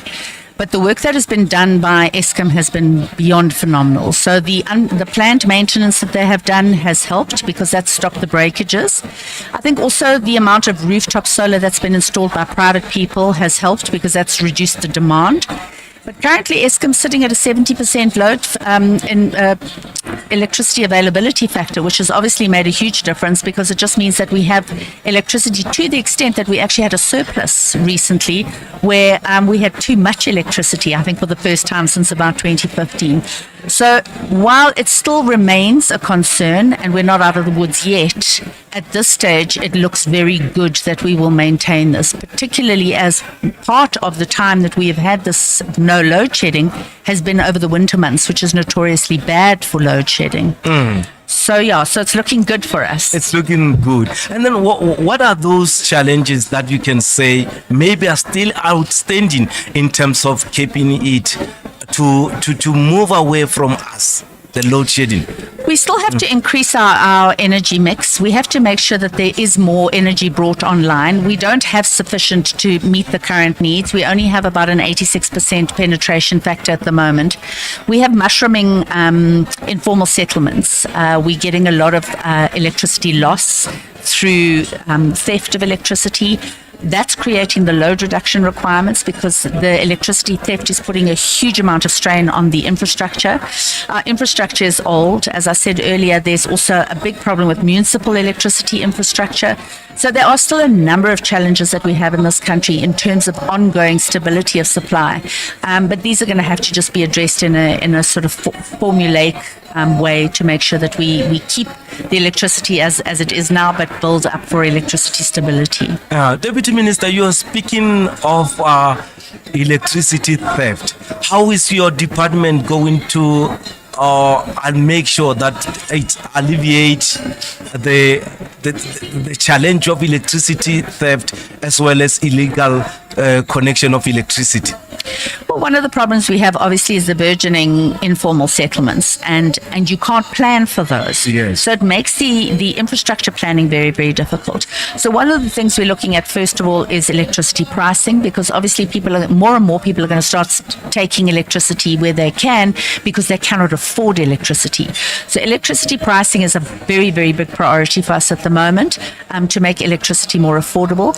And then we need to start looking outside of the box, and we need to say, well, what can we do that's not necessarily ordinary formal electricity? Are there other off-grid solutions that we can offer to our indigent people to make sure that they have some sort of power, some sort of electrification that's not necessarily grid aligned? And then we're also obviously looking at what they call small-scale embedded generation, where we ensure that there is perhaps rooftop solar that's feeding directly into a municipal grid that then doesn't require us to extend the transmission grid, so we're not having to worry about the high cost of installing new lines, and we can still ensure that there's an increased supply of electricity that's localized. Let's speak of the carbon emission challenge, which is a global, let's say, pandemic or rather phenomenon. Are we, as South Africa, winning in terms of curbing the carbon emission, Deputy Minister? No, we're not. I mean, obviously, we realize we have coal-fired power plants. Places like Kgosientsho have got very high emissions because we had to shut down the desulfurization process on 3 of the units. That's a huge concern for us.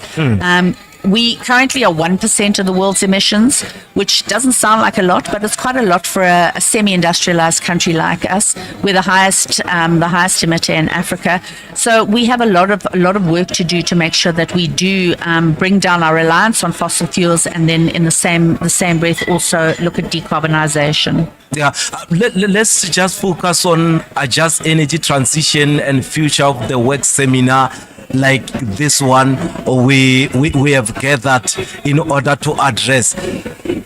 Do we need such seminars in order to alleviate the challenges that we are busy discussing as of now, Deputy Minister?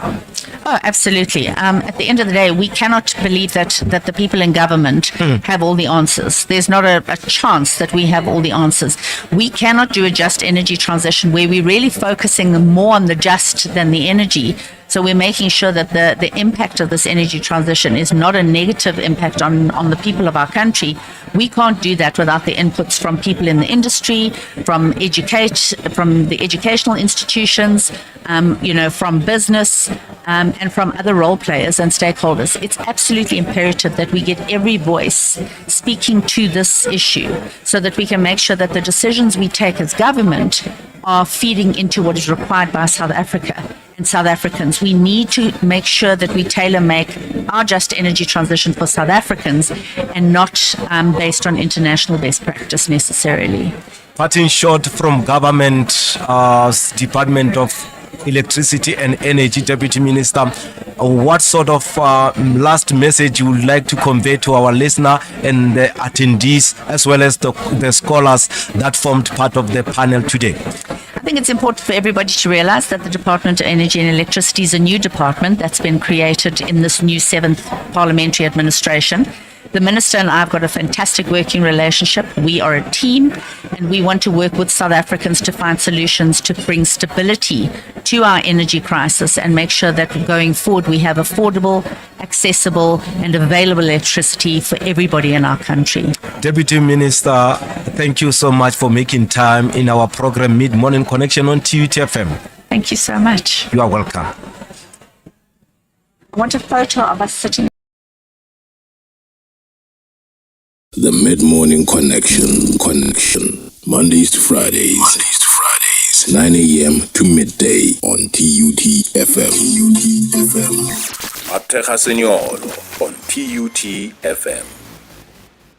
In celebration of our 30th birthday, TUT FM is giving away 30 goodie bags to 30 lucky listeners. To stand a chance to become one of the lucky winners, all you have to do is spot TUT FM's advertisement on the digital billboard at Soshanguve Crossing Mall. Snap a selfie in front of the digital billboard with TUT FM's advert showing behind you and upload the selfie on social media platforms and tag TUT FM with the hashtag TUT FM 1030.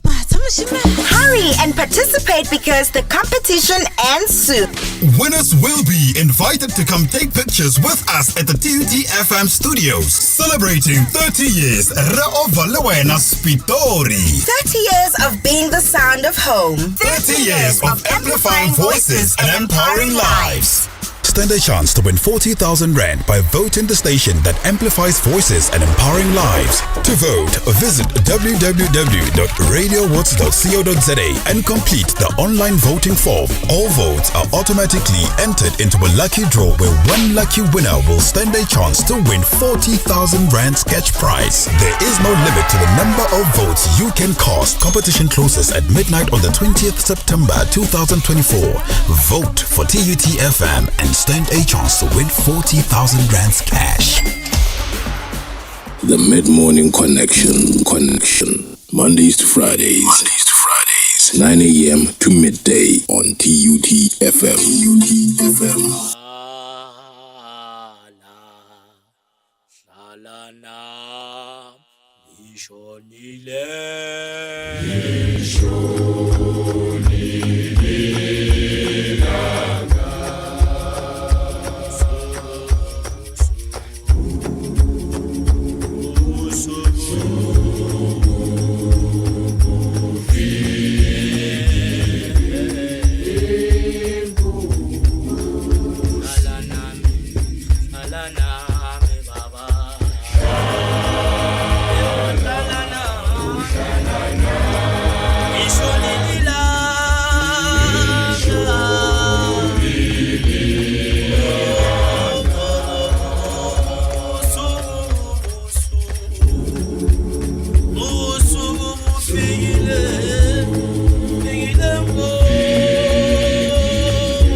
Something we found for your own TUTFM 96.2 na le ke Mid Morning Connection re sala ka ona ka fa Ditsela building fa o le gore le belane le Just Energy Transition and the Future of Work seminar yo le go isweri ka se sebaka ke rata o tšea sebaka se ke re go ra loketse Universal Catholic Thala nami e ba o mohuta wa mmino wa Sudubedi tle o sa lutse le nna mathagasenyolo se batla go mo ditsebeng tša gago ba buile tea break bjale mo sefaleng ke mohumagadi Zats Molo go tswa ka Tshwane University of Technology bjale ka ele yana mosepediši wa mošomo wa rena letšatšing la lekgono bjale ka ge ba bua tea break e ra gore bjale re tlo ba re lebelelane le transition and the social economic impact Paulo go dibuledi tšeo di akaretša go Professor Rasiken Maharaj mmogo le Chief Director Institute for Economic Research on Innovation ka ona ka fa TUT ke bona ba lore go ba tlabe ba riemi ka lefoko kwa pele kwa go lokile gona molato tlhe mtheletše nna le wena re gatele pele re theletše kwa sefaleng gore na e ka ba le gore tshepedišo e yo ba ya mohutamano se le ba le gore poledišano e ke fetša go ba le yona ke poledišano fa le Samantha Graham Mari bjale ka motlatšatona kgorong ya motlakase mmogo le dibešeletše ke gore electricity and energy re na le wena re ye mmino lebakela bjale ebile botsebotse re taba re ya kwa sefaleng re kwa gore na e ka ba le gore ba reng Graham Mari bjale ka motlatšatona kgorong ya motlakase mmogo le dibešeletše ke gore electricity and energy re na le wena re ye mmino lebakela bjale ebile botsebotse re taba re ya kwa sefaleng re kwa gore na e ka ba le gore ba reng Graham Mari bjale ka motlatšatona kgorong ya motlakase mmogo le dibešeletše ke gore electricity and energy re na le wena re ye mmino lebakela bjale ebile botsebotse re taba re ya kwa sefaleng re kwa gore na e ka ba le gore ba reng Graham Mari bjale ka motlatšatona kgorong ya motlakase mmogo le dibešeletše ke gore electricity and energy re na le wena re ye mmino lebakela bjale ebile botsebotse re taba re ya kwa sefaleng re kwa gore na e ka ba le gore ba reng Graham Mari bjale ka motlatšatona kgorong ya motlakase mmogo le dibešeletše energy re na le wena re ye mmino lebakela bjale ebile botsebotse re taba re ya kwa sefaleng re kwa gore na e ka ba le gore ba reng Graham Mari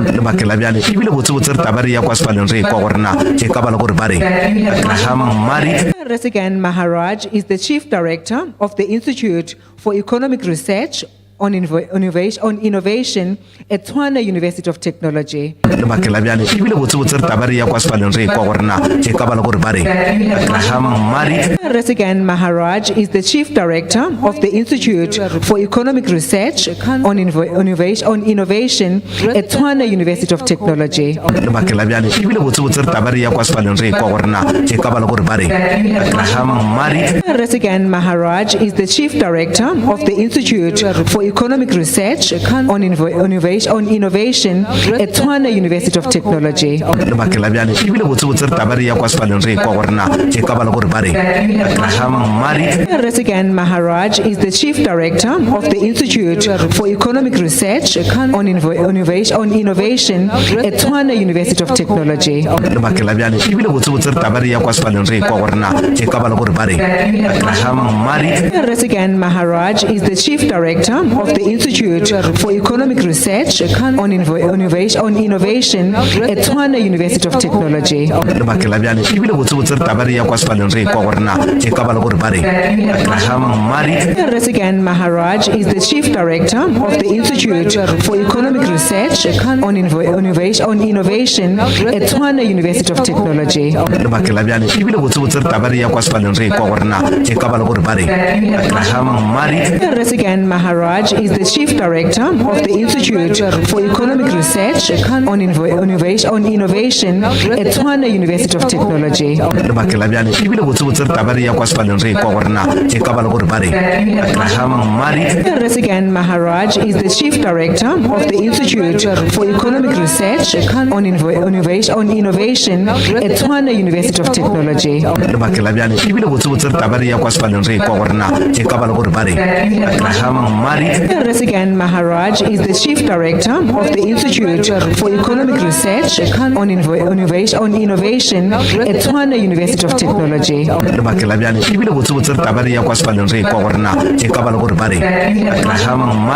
Resigan Maharaj is the Chief Director of the Institute for Economic Research on Innovation at Tshwane University of Technology.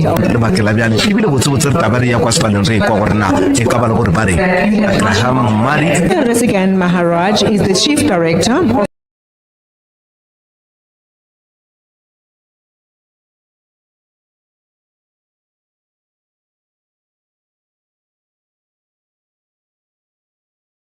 Resigan Maharaj is the Chief Director of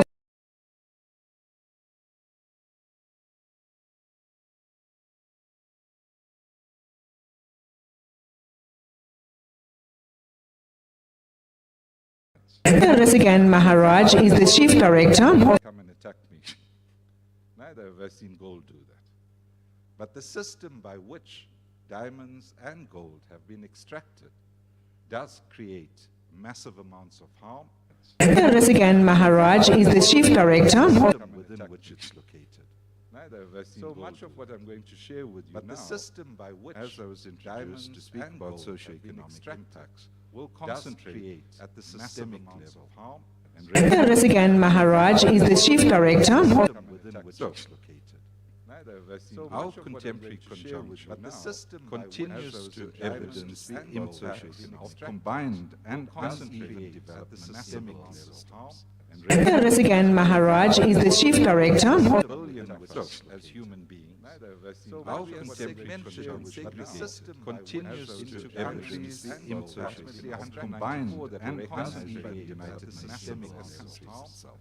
Resigan Maharaj is the Chief Director of I hope you realize that's not a natural conjunction, but the system corresponds to what we see as the combined and uneven, which then gives to some of those countries. Resigan Maharaj is the Chief Director of I hope you realize that the majority our contemporary middle and low corresponds to what we see as the combined and uneven, which then gives knowing that segmentation. Resigan Maharaj is the Chief Director of I hope you realize the majority our contemporary middle and low corresponds to what we see as stratification and uneven, which then our current generation. Resigan Maharaj is the Chief Director of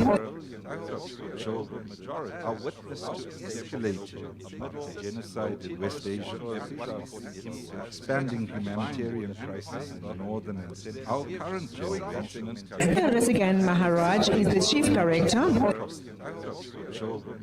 are witness to escalation of polycrisis in West Asia, characterized our contemporary humanitarian provides us with an increased current generation.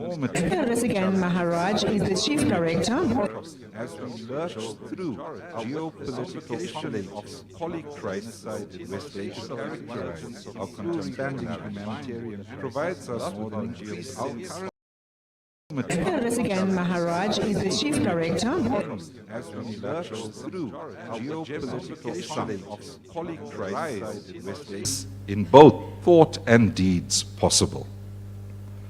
The concept of the just transition has its origins in organized labor, in the most advanced, mature capitalist economy in world systems, the United States of America.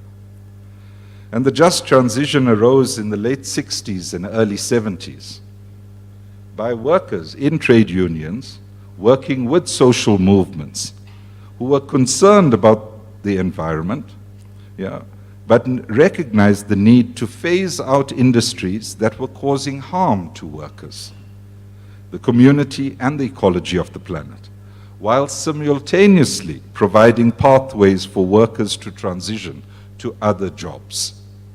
That's the origins of the concept of just transition, not J-E-T, just J-T. According to the Presidential Climate Commission, the concept was introduced into the South African discourse by a progressive non-governmental organization, EarthLife Africa, in 1992. Notwithstanding the international debates, South Africa has, over the 3 decades of engagements with the concerns initially raised by Earthlife. We have an experience of this. It's not something that just came to us because of a financing deal. In 1994, South Africa experienced its democratic breakthrough, premised on the first fully enfranchised election, and advanced a reconstruction and development approach to redressing the legacies of apartheid and the inequities of racial capitalism. In anticipation of the post-apartheid transition, the World Bank commissioned the Southern African Labour Research Unit at the University of Cape Town to conduct a project for statistics on living standards and development. That was in 1992. SALDRU, the organization that conducted the study, was heavily involved in the second Carnegie inquiry into poverty, which assessed South Africa's living conditions in the mid-80s. So that's a generation I come from. It's a generation that fermented and made the country ungovernable on the basis of the material conditions we experienced. Yeah. The results reported by the project revealed the huge chasm in living standards between racially designated population groups in South Africa and exposed the inequities that unfortunately continue to bedevil efforts at advancing reconstruction and development. In an auxiliary report done on energy poverty, the following assessment was presented. Now, I'll quote from that report itself, colleagues. Yeah. Inequalities in access are a direct consequence of political and economic policies which have served the interests of the enfranchised minority. Very little investment has gone into rural development, and in urban areas, black people were, until the 1980s, regarded as temporary visitors, there to sell their labor, but with no urban political rights and without permanent tenure. The bare minimum of urban services were provided, and with few exceptions, this did not include electricity.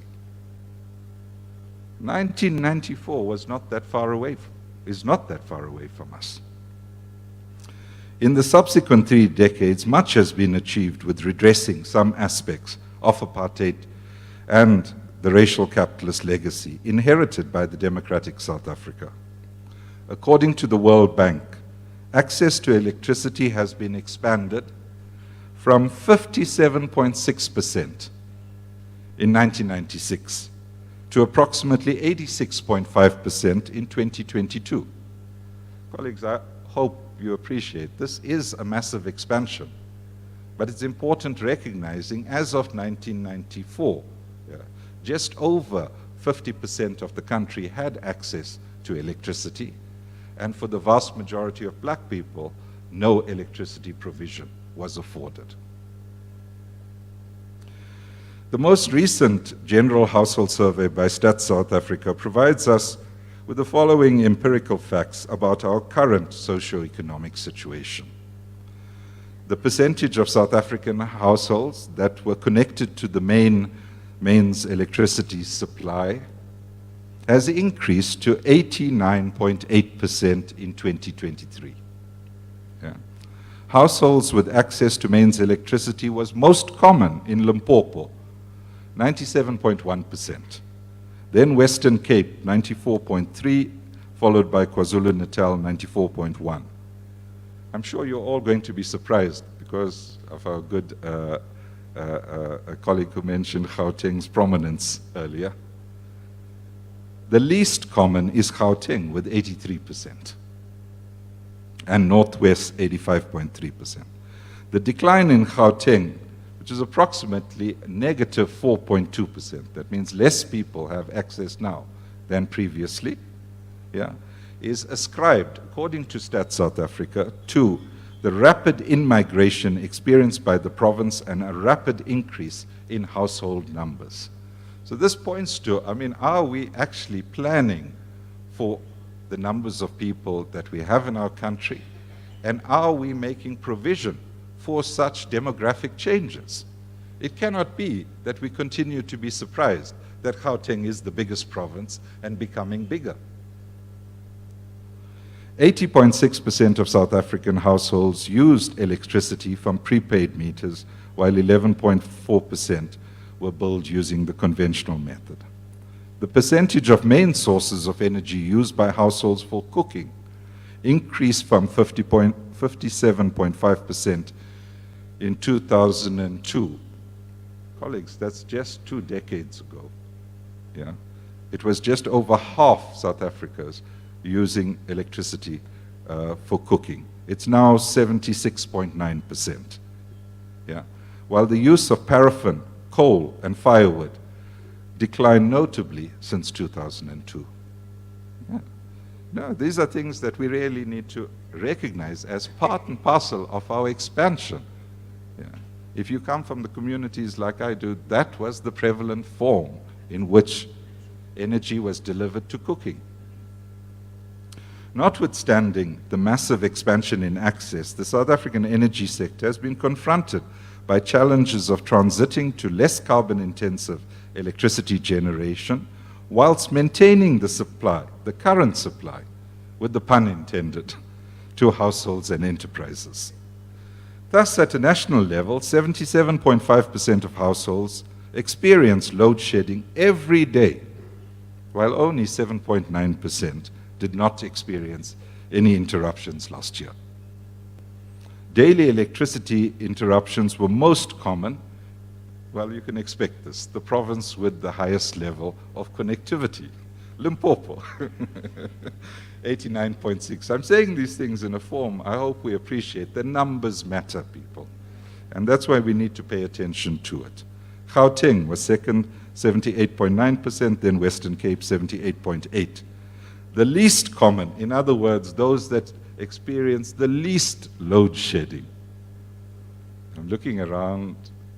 No one's going to hazard a guess. It's Eastern Cape. Yeah, one of our most underdeveloped and underdeveloping provinces in the South African context at present. Yeah. Households that experienced electricity interruptions employed a variety of alternative energy sources for cooking. And what we've seen most recently, 1/3 of households are beginning to use liquid petroleum gas, and 23.1% are using open fires currently. The use of gas was most common in Western Cape and Gauteng and least common in Limpopo. More than 60% of households in Limpopo use open fires, followed by 51.3% in Mpumalanga. Nationally, and I'm glad I'm looking around at the number of light bulbs, 44.1% of South Africans use candles as the most common source, alternative energy source for lighting.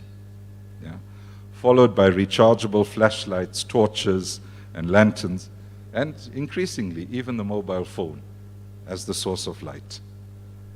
The use of candles was most common in Northwest and KwaZulu-Natal and least common in Western Cape.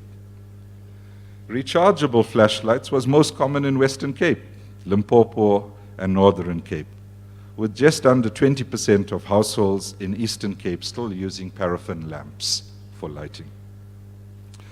So I hope we've got a sense, objectively, of our current socioeconomic status. These are about energy poverty. South Africa, however, also remains the world's most unequal society in contemporary world systems. According to recent studies by the Southern Center for Inequality at the University of Witwatersrand, the richest 10% own a striking 85% of total household wealth. That gives them an average net worth exceeding $440,000 at purchasing power parity. That's the 10%. Whilst 57% of South Africans live with less than $5.50 per day. As a consequence, according to Stats South Africa, social grants remain a vital safety net, particularly in the poorest of provinces. The percentage of households and persons who benefited from social grants has increased from 12.8% in 2003 to 30.9% in 2019. And you know what happened in 2019. Consequently, with the use of a special COVID social relief of distress, SRD grant, this number grew to 39.4% in 2023. Currently, the percentage of households that receive grants increased, like I mentioned, from 30.8% to 50%. Half the households in South Africa receive grant payments. Grants were the second most important source of income for households after salaries, and the main source of income for more than 23% of households nationally. A larger percentage of households receive grants compared to salaries. As a source of income, number 1 in Eastern Cape, number 2 Free State, number 3 Limpopo. That's in rank order. Grants were particularly important as the main source of income for households in the Eastern Cape, 37%, Limpopo 33%, and Free State 33%.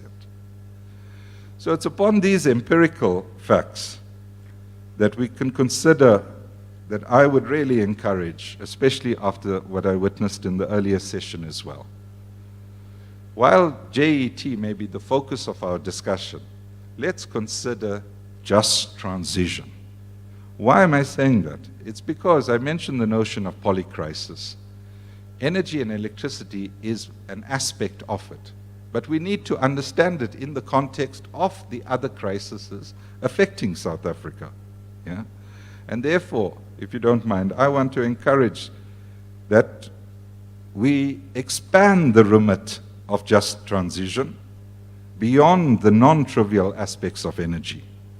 Ensuring alignment with the principles of just transition also requires enhanced and expanded public participation in co-determining the solutions to the endemic inequities of our contemporary conjuncture. Yeah. As prescribed by the Presidential Climate Commission, the just transition must fulfill 4 criteria. 1, aim to achieve a quality of life for all South Africans, to increase the ability to adapt to adverse impacts of climate, foster climate resilience, and reach net zero greenhouse gas emission by 2050 in line with the best available science. 2, contribute to the goals of decent work for all, social inclusion, and the eradication of poverty. I'm just going to pause there for a quick point, and colleagues, don't mind if I make a comment about what was said earlier. We've often heard this touted and rolled out, a so-called triple set of challenges. Colleagues, especially if you're involved in science, pay attention to those 3 words. They are not distinct and separate. One feeds off the other. It's a chain link. I hope I've made that point clear. Yeah. Number 3, this is from the PCC, puts people at the center of decision making, especially the most impacted, the poor, women, people with disabilities, and the youth, empowering and equipping them for new opportunities of the future. And number 4, build the resilience of the economy and the people through affordable, decentralized, diversely owned, renewable energy system, the conservation of natural resources, equitable access of water, and an environment that's not harmful to one's health and well-being, sustainable, equitable, inclusive land use for all, especially for the most vulnerable. Colleagues, you know the qualifier on that. It's not just in terms of the use of the land. It's primarily about the ownership of the land that needs to be resolved as well. We can't just talk about who uses it, because you have no right to use it if you don't own it. So from what I've raised with you, and colleagues, I'm sure, especially in your introductions earlier, many people are from Tshwane University of Technology, but also from the wider audience. Yeah, you would recognize I'm speaking to you from perspective of a critique of the political economy. It's what I study itself. In amongst the sciences, it's known as the dismal science. So I hope after what I've been presenting to you, you are sufficiently pessimistic enough for us to grasp at real path-breaking optimistic solutions. Yeah? Socioeconomic inequalities manifest themselves across all aspects of life in South Africa. The persistence of an inequitous, bifurcated health system remains a major challenge and could also benefit from embracing the principles of a just transition, not just talks about insurance, towards improving the quality then that's available to all. As noted by Prof. Maluleka, who's the Vice Chancellor of Tshwane University of Technology, in what was published earlier this week, the 2024-25 risk report of the Institute of Risk Management. So Prof. Maluleka says, as we navigate uncertainty, we must build a future where our political and economic efforts support an optimally functioning state, a growing economy, and the rule of law. We must leverage technological advances to deliver water and energy, to provide food security, to mitigate climate change, and to roll out education programs that will power the country for the 21st century. So these challenges emerge from an acute and critical appraisal of our objective material situation. But it does then pose questions regarding the adequacy of our current public policies. This was mentioned earlier as well. And very, I think, prominently in front of all of us, especially those that travel to Tshwane, ask the question about the capacity and capabilities available for this provision from the state.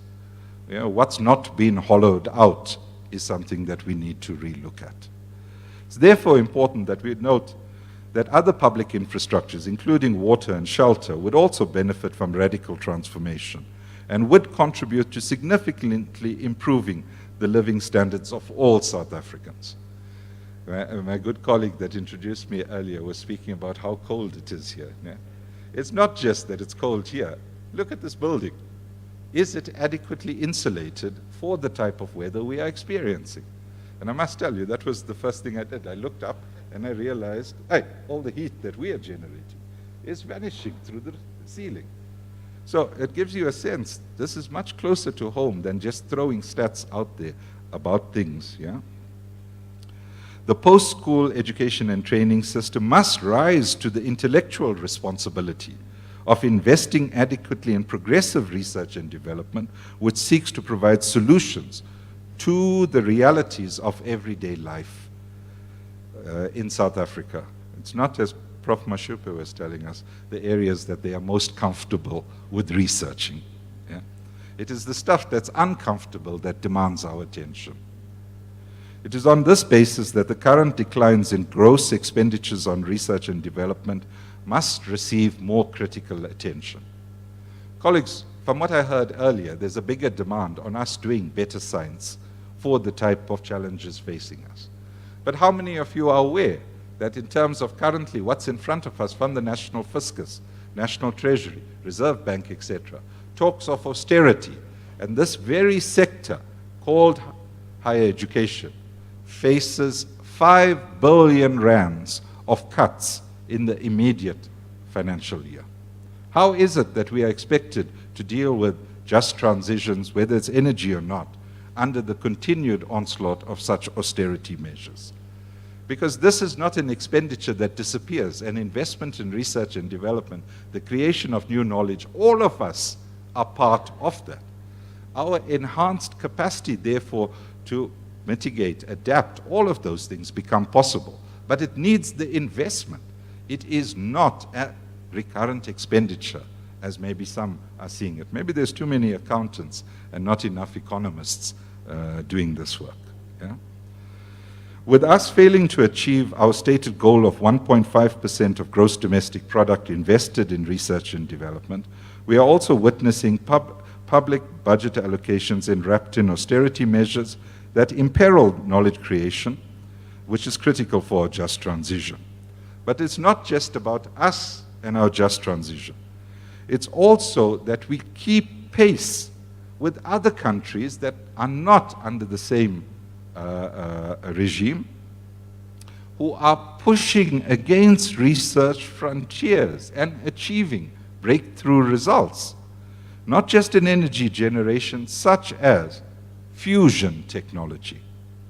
You've heard nuclear being mentioned, but I really hope that nuclear expands even in its thinking to incorporate fusion as a core future issue for us. Not just fission, where we split atoms. Also, in terms of improving, optimizing renewable energy sources, as we currently know, and then also ensuring that we have the battery and the technology capacity to store the energy. It cannot be that we are told this is not a good source because it's intermittent. Well, if it's intermittent, you collect it and it's available in a more concentrated form. That's a technical challenge. And what is our role as a University of Technology, if not to address such technical challenges? It brings me to the last concluding remark, colleagues. The combined public and private sectors can, however, make a considerable contribution to halting the decline, the investment spending, and improve through that the contribution of science and technology through innovation in access to energy, food, nutritional security, as well as improving, through those means, the socio-economic status of all South Africans. I thank you very much for your attention.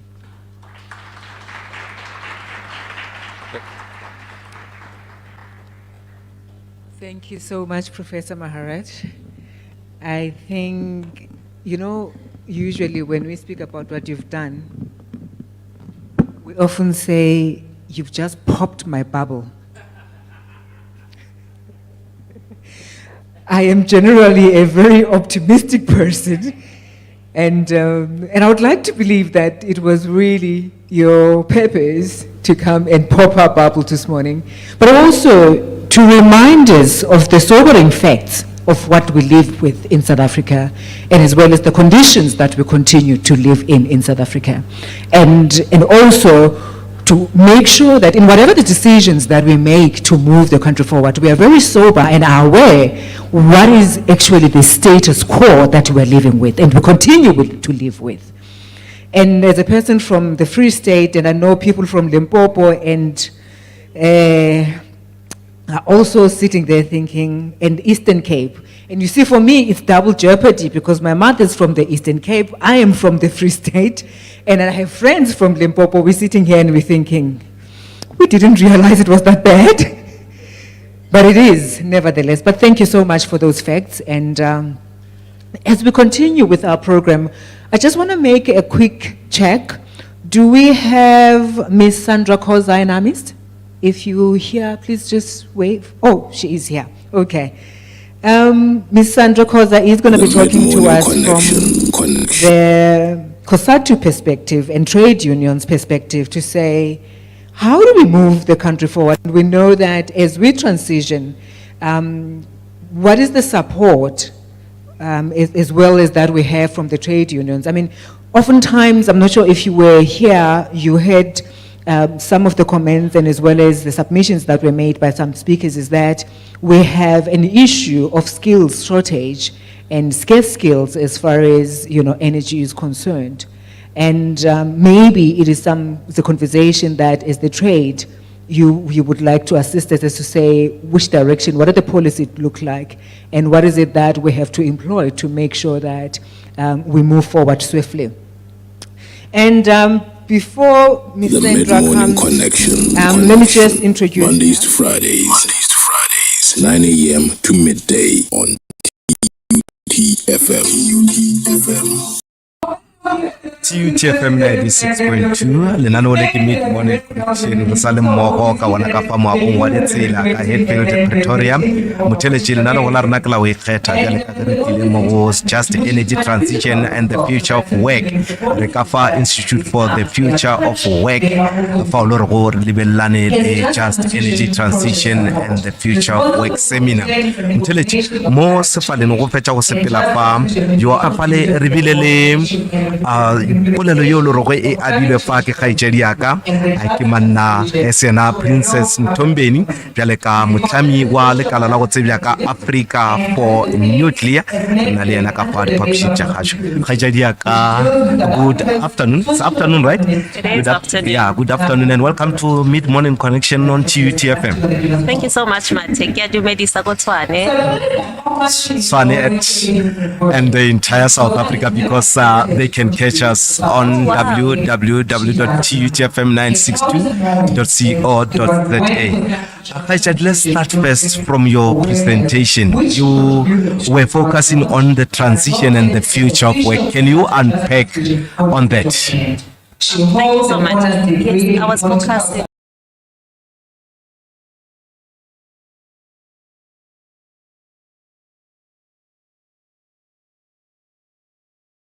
for the expansion of nuclear programs, not only in South Africa, but on the African continent.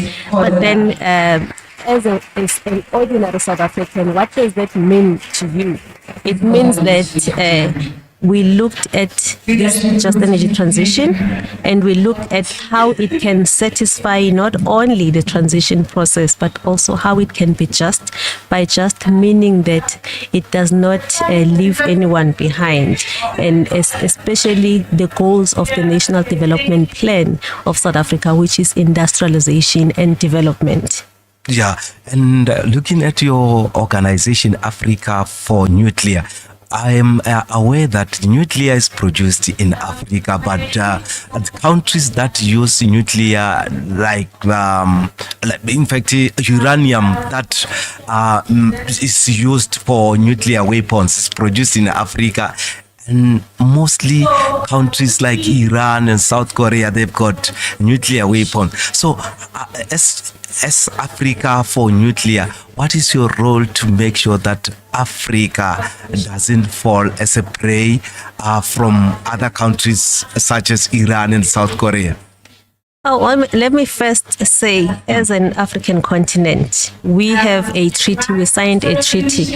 It's called Pelindaba Treaty, where nuclear is used for peaceful purposes only on the African continent. You will remember, or if you, those of you who know already, South Africa dismantled its nuclear weapons program in the early 90s.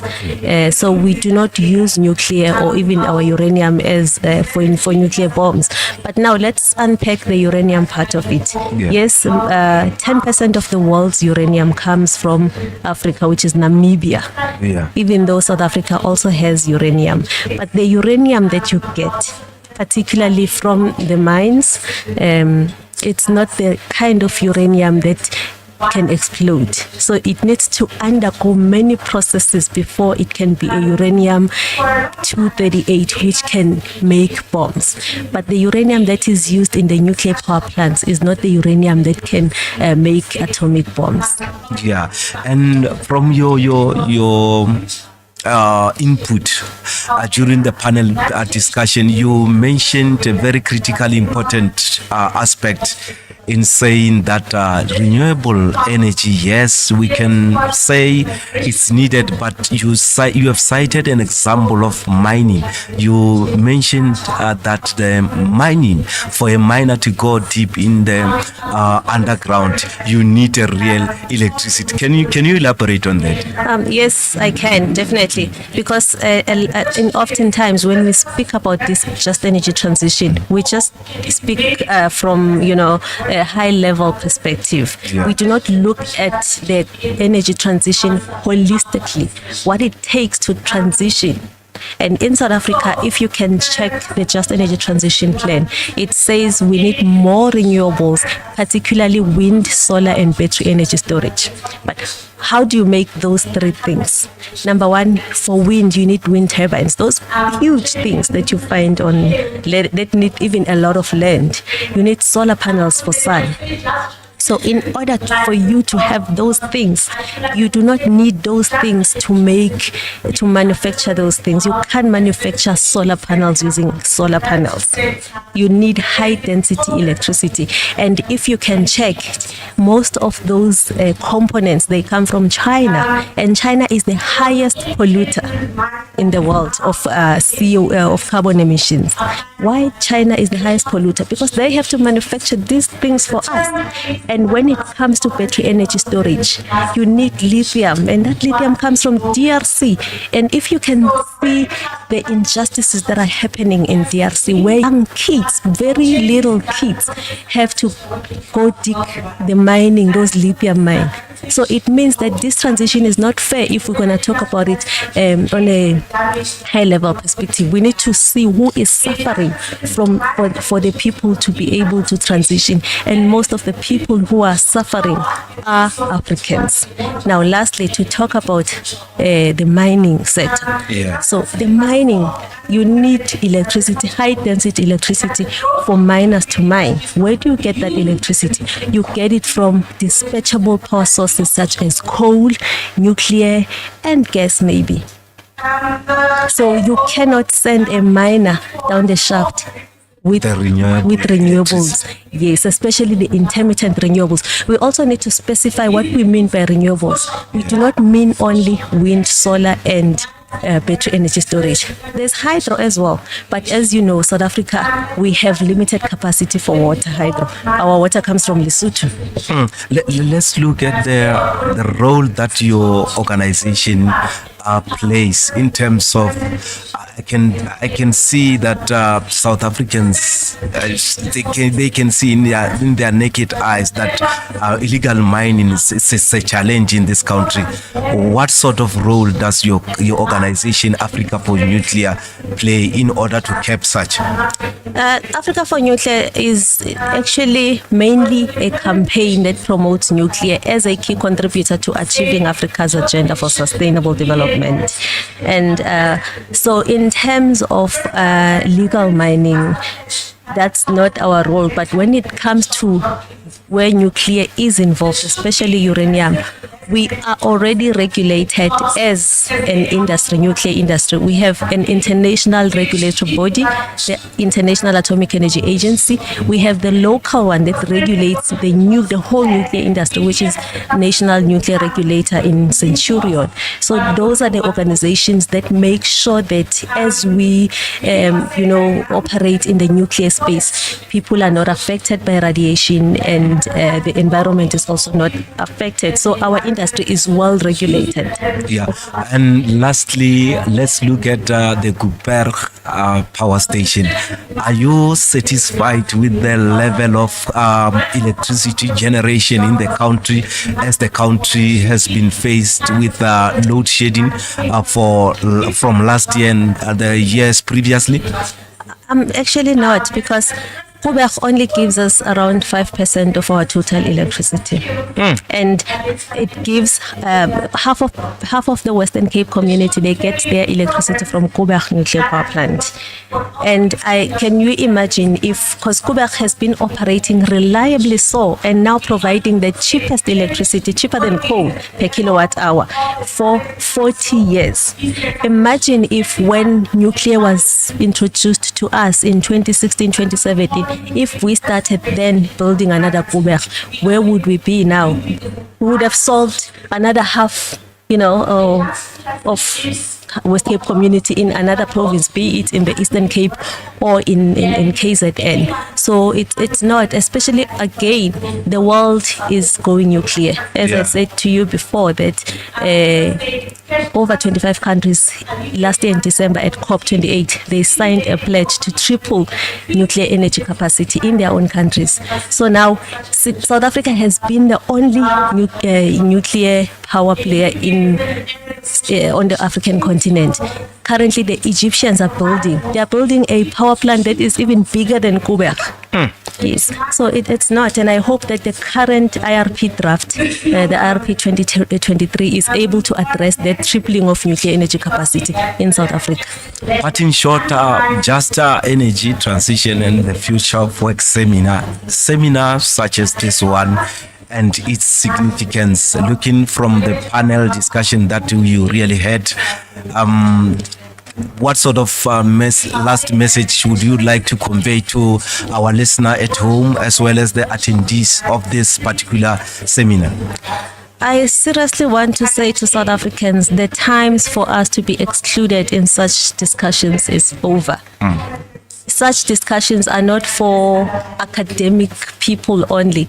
They are even for a normal person, because the lack of energy, load shedding affects all of us in South Africa. So if you are not going to be part of these discussions and other platforms where the future of our energy system is decided, then who are you leaving that to? So I'm inviting everyone to start paying attention to such topics. Yes, they're boring, but these are the decider of where our country is going, especially in terms of development, industrialization, because we want to solve the energy poverty, we want to solve the high unemployment rate, especially for young people. So they need to be part of these discussions.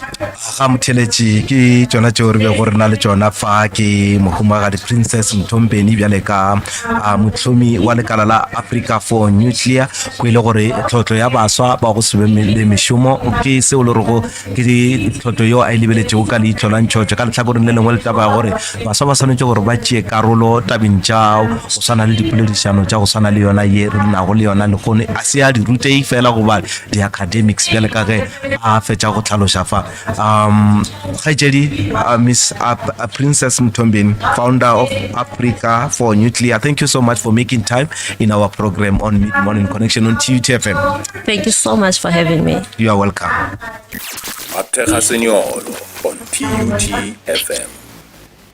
We say a privatized transition would not be just. I'll give a reflection of a study that was done by the NUM. The NUM is the National Union of Mine Workers, which is a union affiliated to COSATU. They organize in the mining and energy sector. So they had a study on the energy mix choices and the protection of workers' interests in South Africa. They mandated their research arm to undertake the study. The research intended to generate an informed position for the union on different forms, especially renewables and their impact on workers and mining communities. Their preliminary findings showed that a transition to renewable energies had far-reaching negative implications for workers in the energy and mining sectors and could not be seen as just in the way it was unveiling. So the researchers went to companies that had nuclear as well as companies that had just renewables. So they had focus group discussions as well as in-depth interviews with the people that worked there. And their research findings were that the first one was that most renewable jobs are temporary and had little to do with energy production. The second one was that the sector was not a labor-intensive industry as compared to nuclear, right? Most jobs in renewable energies were created during construction and the installation phases. Less jobs existed in manufacturing and distribution of REs. Mostly high-skilled jobs were demanded during operation and the maintenance of the renewable energy. The jobs profiles and skills required, they said that there was multiple counting of jobs in the renewable energies due to use of job years concept. The second one was that there was a huge gap in terms of what the industry requires and what the labor market offers. The minimum entry skill requirement was usually a post-matric qualification. Comrades, not talking about your engineers and maybe scientists that work in the mining, but we know that most people that do the labor intensive, which is mining, coal and whatever, most of them don't have post-matric qualification. So it doesn't make sense that we have to move to renewables when we know that there's people that are not academically equipped for the work. They also said that investments and jobs created in host areas were mostly short-term and unsustainable. and companies had no intentions to grow to become nationally and globally competitive renewable energy equipment manufacturers. So these are very problematic. So this is why we emphasize that the transition should be just, and we call for decent work in order for it to be just, or for it to have justice. We need to build awareness regarding nuclear and renewable industries. Promoting locally owned renewables. They also said that reskilling and training for job creation was important. And lastly, they said prioritizing community participation and education is very important. Their conclusion was that the transition to renewable energy in South Africa should not be considered just for workers and workers' communities based on this specific study. I'm going to speak on what a wrong kind of a transition could do to us. So an unjust transition to a low carbon system holds significant risks for workers, economies, as well as regions. Job and livelihood losses due to business closing and power stations being decommissioned are the biggest risks. Such job losses could weaken the traditionally strong sections of the labor movement and change the political balance in the country. Wasted infrastructure would be a significant loss and unplanned migration from areas around decommissioned plants. An undemocratic energy sector will persist if the transition to renewable energy is left to the private sector. A just transition must address high rates of poverty, inequality, and unemployment while improving environmental sustainability in order to realize workers' rights within social and climate justice. Lastly, I'll talk on the end state to a low carbon climate resilient society. We see it with decent work, a living wage, not a minimum wage, job security, job creation, social protection, sustainable livelihoods. Eradicating poverty and equality with better education, community empowerment and ownership, and skills development is essential to an end state. Access to resources is fundamental, with access affording public transport, healthcare, housing, access to electricity, and energy democracy, as well as land reform and redistribution. The JET IP in its current form, it frames energy poverty as just an access issue, but then it neglects the fact that it's also an affordability issue. It does not say anything about subsidizing maybe free basic electricity for the poor. So those are one of the issues that we have with the plan, and it's like we need free basic electricity in order for the transition to be just. In conclusion, as organized labor, academics and other relevant stakeholders present today, we should ensure that the concept of a just transition is developed further to fully incorporate our commitments to a transformed society, to a low carbon and climate resilient economy. This includes the financing models, pathways, and solutions that are sector and economy wide. Everyone gathered here, we all have a role to play when it comes to ensuring that the transition is just. Allow me to end on this point.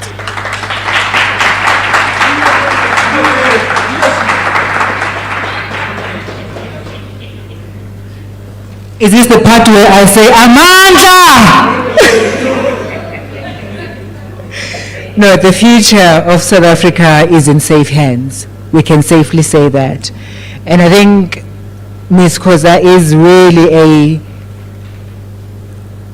it's a testament that the more we include young people in the policy making and the decisions of this country, we are going to get fresh ideas that are also implementable. And what I love most about her speech is that there is no pie in the sky type of thing. everything is well thought through. And when it comes to skills development, when it was really my pain area and my issue of concern, as I kept going throughout the day, she actually gave us a solution to say, even those are already in the system. Because oftentimes, when we come with these new policies and we implement new things in the system, we often forget the people that are already in the system. We plan for the people that are outside of the system. And those that are already in the system, they get to be kicked out by the system because we don't have an implementation plan that makes sure that we keep them within and we upskill them. So thank you so much for that. And for me, that gives me a sense of comfort and a sense of this was really well thought through and we are in safe hands. Amandla, comrades, Amandla!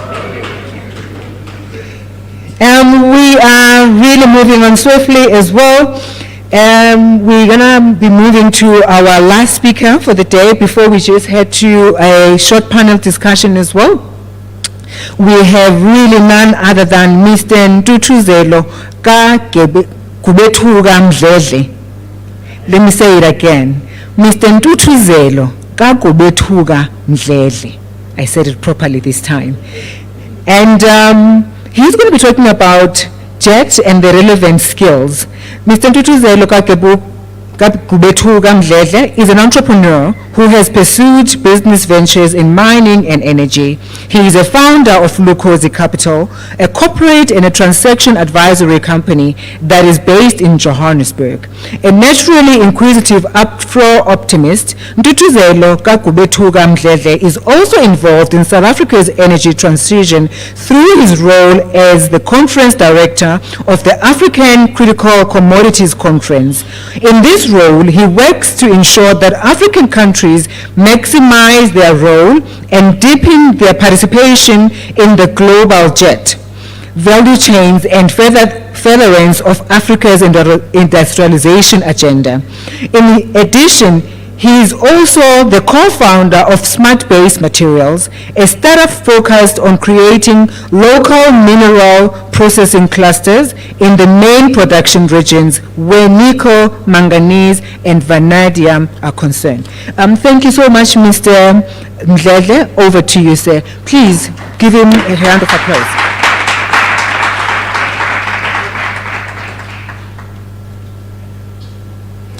Thank you. Thank you, Program Director.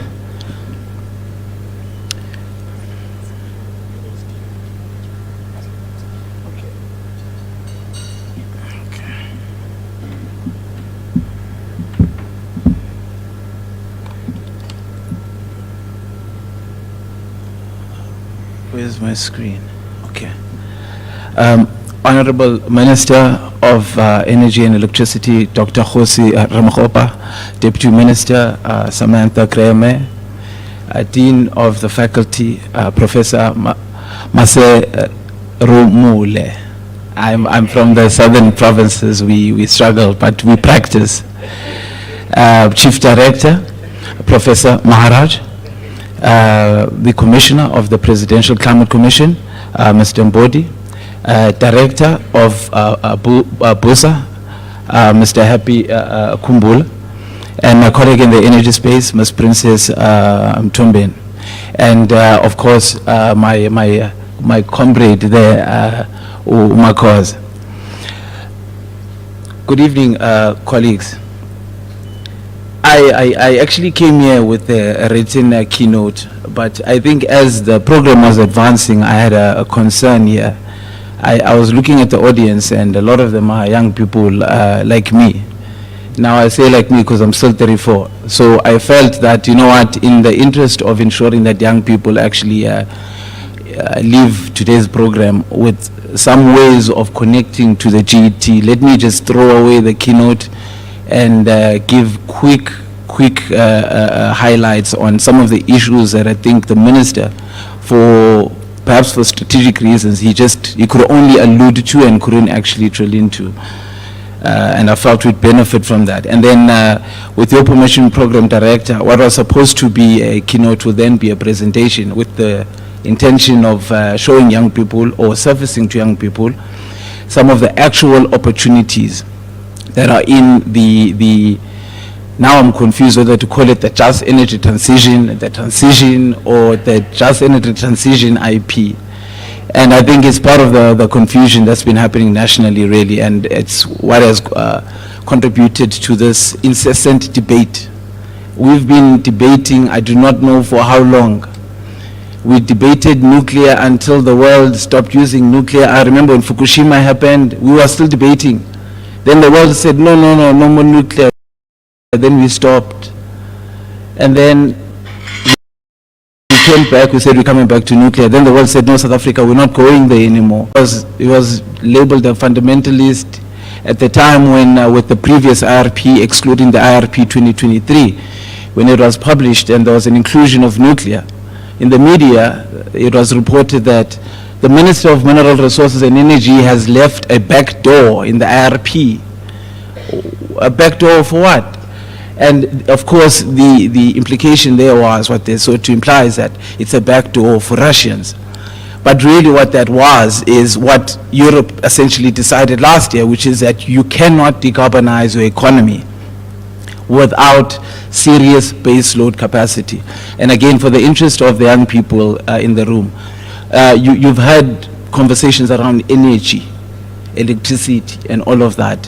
For the purposes of the remainder of this conversation, I'm just going to spend it just clarifying. The minister spoke about energy poverty. He talked about how we're getting to a condition of energy poverty.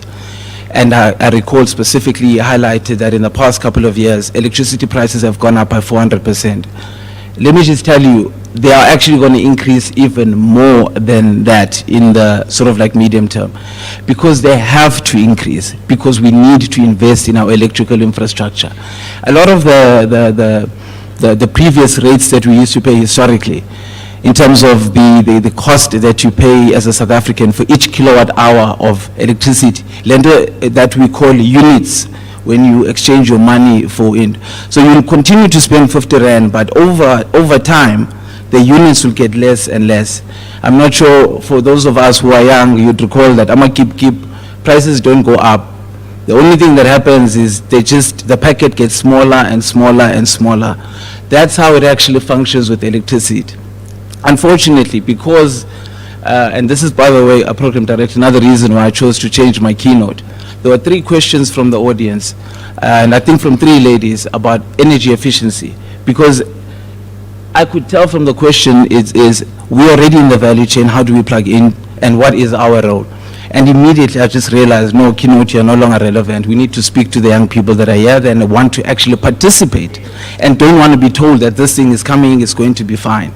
And for those who have been wondering, I can assure you now the transition is not going to be just. It never has been. And the best way to illustrate this is to say that before the automobile in its current form, you had horses.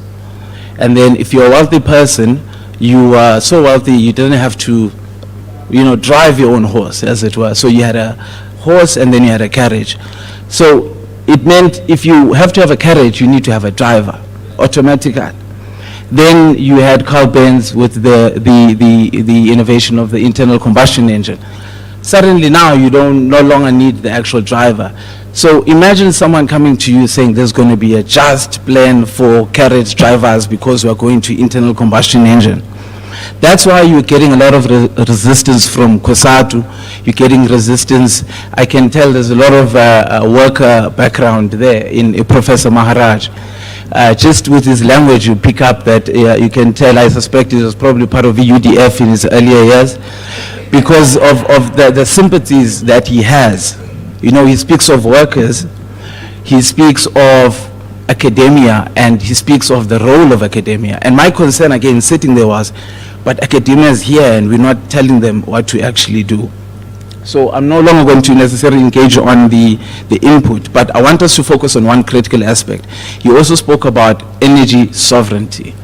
Now, the point of departure on the subject of energy sovereignty within the energy trilemma that he spoke about is what my learned colleague, Dr. Mngadi, spoke about when he said, before you embark on a plan to say my energy mix or my power mix will be this, you first need to look at what you have. Why would you say I will power my my electricity in South Africa with wind when you do not have wind technology, you do not have any wind capacity at all. And that is really, I think, for the workers, they are crying, but really they're crying in the wilderness, because business, in my view, and I speak, obviously, as you can see, as director of Lukosi Capital, but I feel like business's role in the transition is very vaguely defined, and it's to their convenience. And unfortunately, it's not just at the expense of workers, because I always say, I mean, a worker has to work for someone. It's actually at the expense of the entrepreneurs. We've been here, I think, since the morning around 8 o'clock. We've heard about how this is going to affect workers. We've heard how this is going to affect communities. We've also speculated at a skills level what this is likely to look like, but I actually want us to latch on to what Dr. Mngadi said. Nobody knows what we're doing. This is an experiment because we've never done it before, which is why it's in everybody's interest to make sure that you must know about the path that we are going. There are people that are directing it, and for you to not even be part of it, you must just know that you are heading towards a destination that you do not even know. And that's unfortunately the sad reality. And I'm not necessarily a pessimist, so I'm going to now speak to the potential solutions, because I can tell there's a lot of young people that really want to see how this energy transition thing can actually translate to not just solutions to future problems, but to actual immediate crises that we face as a country. Although I don't believe South Africa faces just crises, there are several opportunities that we miss because of all of the crises that are that hang like a fog over our eyes on a day-to-day basis. And that's why often you have countries that end up coming around us and then taking advantage of such opportunities. And a good example of this at a very practical level would be Namibia. Namibia, we've had energy conversations, but any solar, wind, all of that, those are just technologies to produce essentially the same thing. And then in essence, what we are saying now is saying, okay, we want to transition from a carbon-based type of an energy system to move, like, let's call it an electron-based system. Somebody articulated very well. He said the world is not simply replacing, fossil fuel megawatts with renewable or sustainable megawatts. There was a point that was made by Prof. Maharaj, is that the quantum of energy we need to produce, making the decision to say you are transitioning from fossil to sustainable, is significantly more. And at the same time, the technologies we're using consume a lot of power. And there's another point that was made by Mrs. Khoza. It's a very important point where she alluded to the fact that globally there seems to be this agenda to make energy access about like almost having light. And you will see it often where they say, there's hope for Africa. And then they'll show African hearts somewhere in the savannah with a small solar panel. And then they say they have electricity now. But that's not the energy that Europe has. When you look globally, whether you're looking at South Korea, you're looking at China, you're looking at Europe. Europe itself, within Europe, the energy intensity is not the same. So in the energy sector, you have a metric that's called the level of energy intensity in an economy. So what that means is you break down like the total generation capacity of the country, and then you divide that by the number of citizens in that country. When you divide that number, it's supposed to give you like a kilowatt hour per citizen. That is the level of energy intensity. What you find when you look globally is that the countries that have a very high level of energy intensity are also what we call developed nations. So in actual fact, it's a myth to say we need electricity or we need power, like you just need it to light you don't need it to just light. We need energy, but we need energy in abundance. But more important than that, we need energy to be affordable. And this is where it becomes a chicken and egg. Because you cannot have energy in abundance if it's expensive. And at the same time, you can't have energy that's affordable if it's not abundant. And then as a point of landing, before I get to the actual solutions, I think Prof. Maharaj raised a very important question that I think as young people we should be asking, which has come from an election. Unfortunately, we have this new moment now that we are all looking forward to, and I think The spirit overall in the country is very positive. Globally, for the first time, I think, in a very long time, as a country, we've been able to capture the imagination of the world. People who had previously had a particular view of South Africa are now saying, let's have a second look. And when they come, they're going to meet all of you guys here. And some of them, when they come in here, they're coming because they know we have an energy problem. So they are assuming that young people are busy in the trenches developing commercial solutions, whether they be at a software level, whether they be a programming level, whether they're at a product level, or as the three ladies earlier on alluded to, developing energy efficiency solutions and programs to unlock the opportunities within the value chain. And before I get into the presentation, because unfortunately I don't have anything on the presentation on energy efficiency, although I did try and smuggle something in there after I had the remark.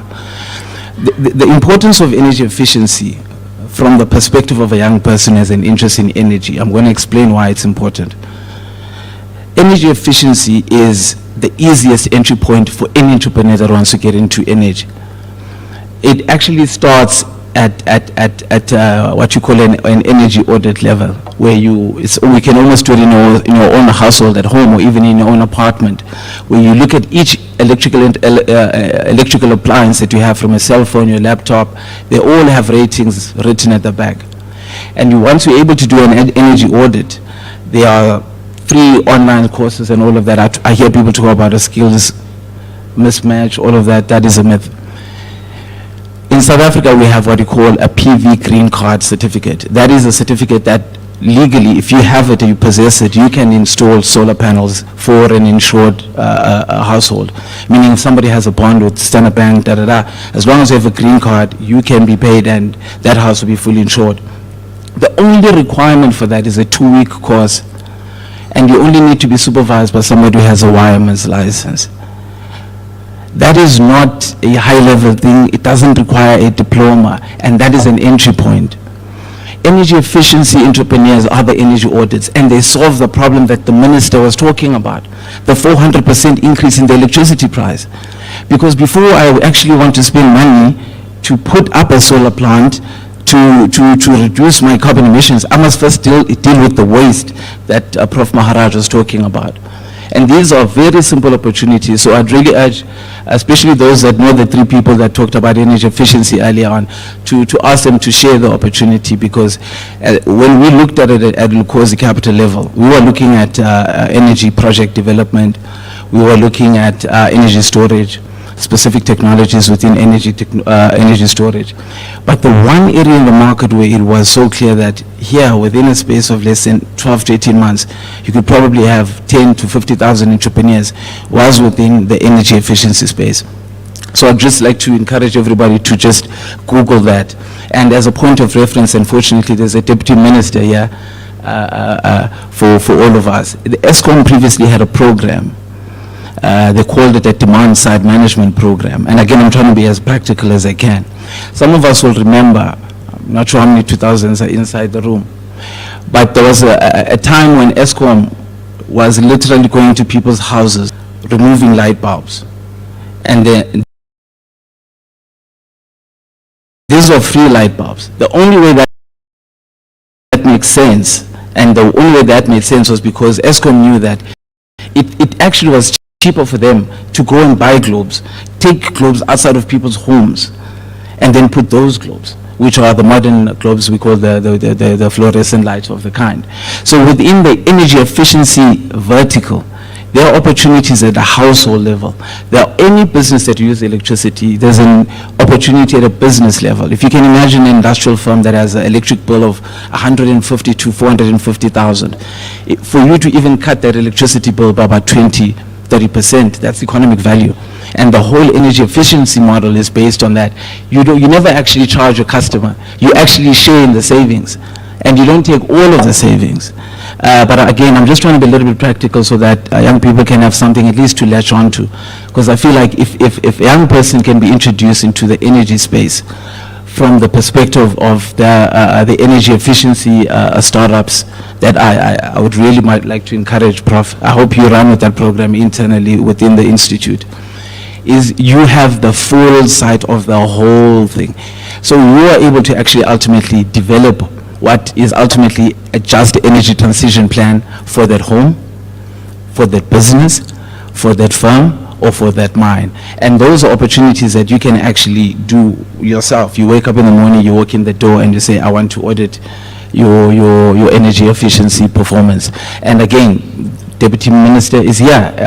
I think 2 years ago, you issued a regulation regarding the licensing of public buildings.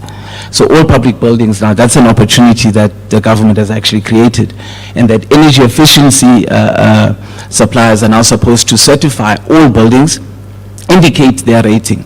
And again, you do not require capital for that, and you can actually go on YouTube and learn how to do that, and then you go to take a 1 or 2 week course, and then you are in business without having to raise capital or anything. And I would really encourage young people that are within institutions to take advantage of these opportunities, because the learning resource is basically free.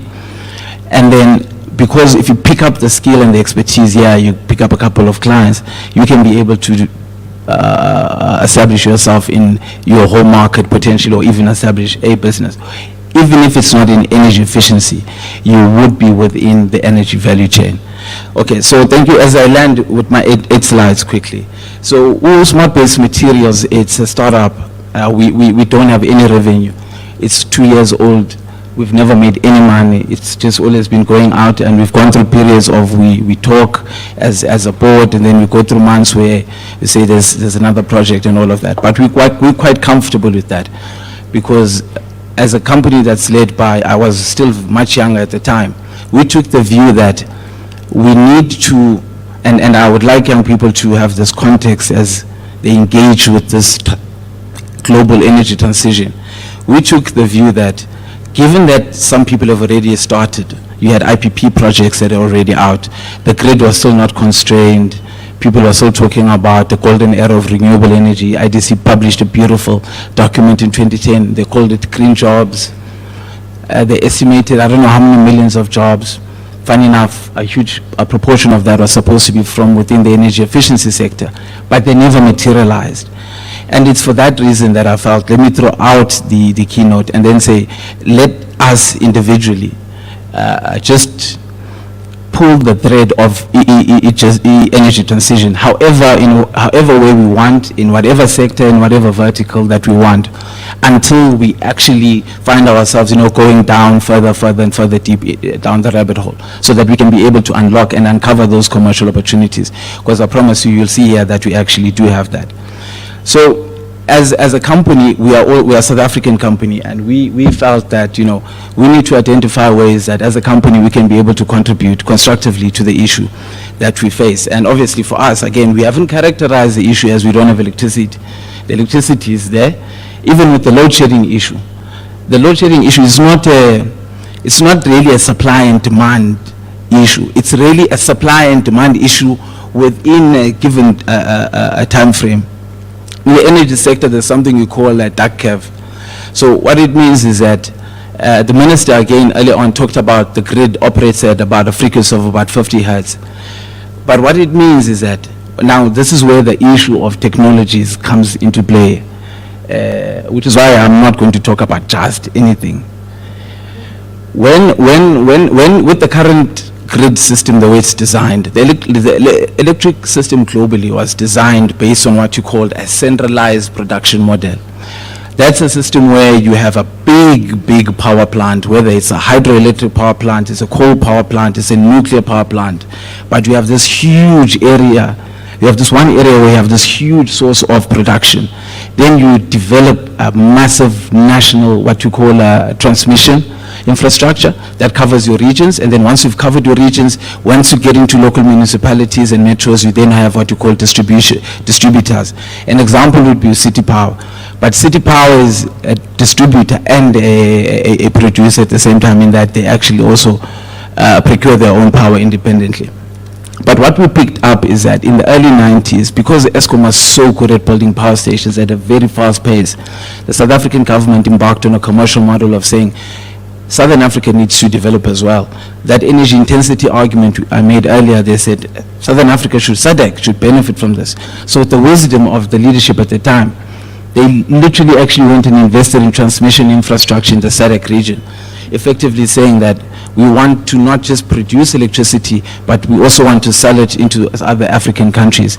But more than that, we also want to have the capability to buy power from these SADC countries, Lesotho being one of them. It doesn't just supply us with water, it also a great deal of water, particularly in Gauteng, but it also does supply us with sustainable energy that is fed into some of the industries in KZN, which, funny enough, it's an example of a bilateral relationship. Lesotho doesn't receive the direct benefit, but because they are there, our exports get to be more competitive.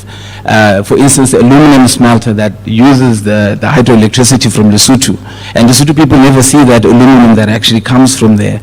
But South African aluminum that will come from that factory will enter European, American, and all global markets without actually being subjected to that carbon border tax, because it comes from a renewable resource. And that's what we need to be focused on. So these are basically the three areas that I would like, I think, young people to focus on. I'm not even going to get into smart-based materials. But in essence, we have three major opportunities as we see it. I've touched on the third one, which is energy efficiency. I won't touch on it. The second one is the regional power pool. Again, in the interest of time, it's not something that I want to engage on. However, for those young people, particularly those in the energy space, when you go to Lesotho, you go to Swaziland, you find that there isn't as much competition for projects as much as there is in South Africa. So if you want to really get involved in, I know young people like to complain, these IPPs are being made, but we're not seeing young people. Well, Lesotho is not that far. I'm not saying that you won't find expression. There are some South African companies. I know there is one in particular that has concluded projects with billions of rands led by black youths in this country. So it's not to say the space is closed. And then one final point that I wanted to actually highlight, and again, I'm glad that the Deputy Minister is here, is that Deputy Minister, amongst my friends and learned colleagues, I'm known as a coal fundamentalist or a fossil fuels fundamentalist. So the question would be, how does it come to be that such a person comes to run a startup that is within, so concentrated on the renewable sector? Because it makes commercial sense. And whether I like it or not, the world is going in that direction. It's almost like it's a vortex. It is literally a whirlpool, if I can put it that. It is pulling us all in. So as we leave the event and the program, I would really like us to leave here today with the conclusion that all of us here today, this morning and this afternoon, actually do not know where we are going, and that we all have an individual responsibility to not just define where we're going, but to also play our active role in actually getting us there. Thank you.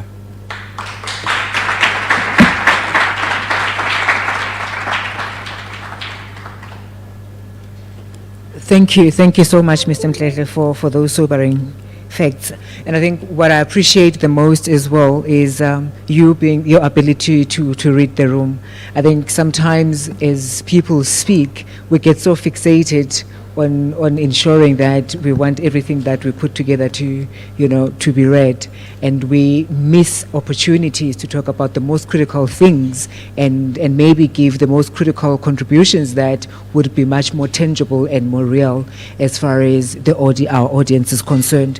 And I think more than anything else, the three speakers that spoke now after tea break, one of the things that they've been doing for us, it is really to continue to sober us and to talk about tangible and real opportunities and sobering facts, as to say, as much as we may be excited about the just transition, what does it look like? What is it really? And what is the impact that it has on societies? And as well as we look into our socioeconomic issues, what are the impacts? Is it going to change really? Or if it is going to change, what would the changes look like? And if we were to contribute maybe as the trade and as business and as academia as well, what are the contributions that we need to bring forth? And I think for me, the takeaways from this, it is, we have been sobered up. With that being said, I would like to call them back on on the panel, so we can continue with this conversation. We're going to try and keep it sweet and short. I think I'm not going to be really fixated on asking questions because I think you are the main people, the audience today. I would like to give you an opportunity to ask as many questions as you possibly can, because we need to be out of here by at least about 22 if you could afford me that. Is that okay? Yeah. With them still coming back, I think, let me just hand over to you, ladies and gentlemen. Anybody that has a question that would like to ask their first question, please. We have a lady there sitting there. Ms. Koza, please do come back. Mr. Mdledle, also, I would like for you to come back.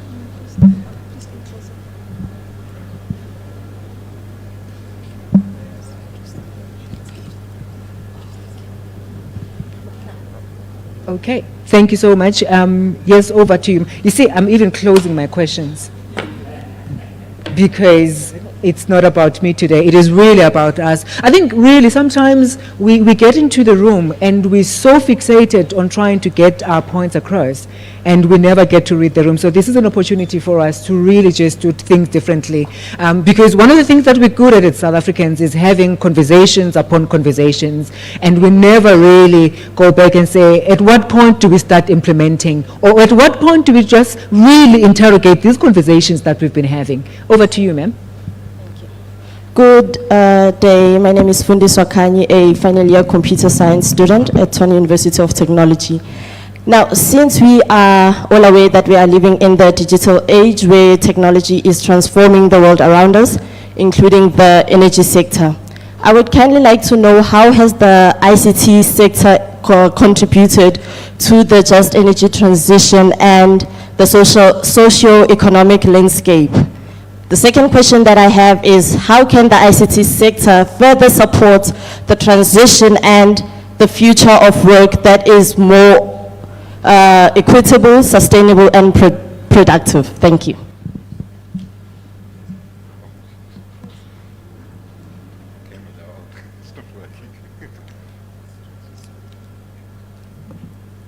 Thanks very much. I'm going to start contributing. I won't give the full answer. Where should disappear? There you go. So I think it's something also important to recognize. As we are living, we are also learning. Yeah? So there were many things promised with ICT and what ICT would do. The one thing that's becoming an empirical fact now is the actual electricity cost of ICT itself. And what we are starting to experience, and people, we need to really take this into account. You do an ordinary, we were encouraged to do a Google search, right? You do a Google search. It's currently 80% more energy intensive when you apply artificial intelligence to the same search. Now you multiply this by the millions of us doing searches and realize at some point connecting to a power source is that computer before it delivers a result to us. So we need to be extremely careful about assuming ICTs are going to make things better. We had argued this around when people were telling us about industrial revolutions incorrectly.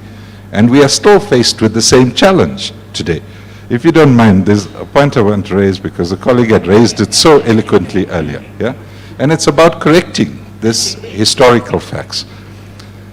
The horseless carriage, yeah, because we discussed this in COSATU. We had workshops over a whole year about the 4IR. This is one of the examples we used. So the first horseless carriage was patented in 1839. No Daimler-Benz, because it was electric. The first automobile would have been electric, and we would have had EVs all around us. Daimler-Benz patents in 1885, almost 50 years later, that internal combustion engine. Yeah? Linked with that, very importantly, is the disintegration of the Austro-Hungarian Empire during World War I and the creation, this segregation in West Asia today, of those petro-states. So the war was even called in 1910 the Petroleum War, as an example.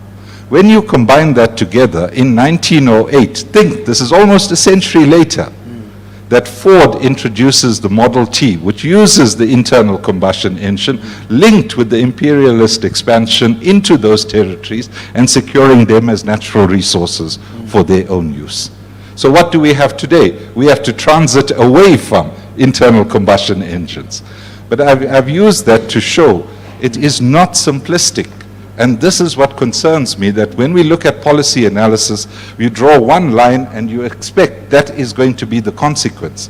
We've got to accept complexity. We've got to bring in a wider reading of what these things actually do.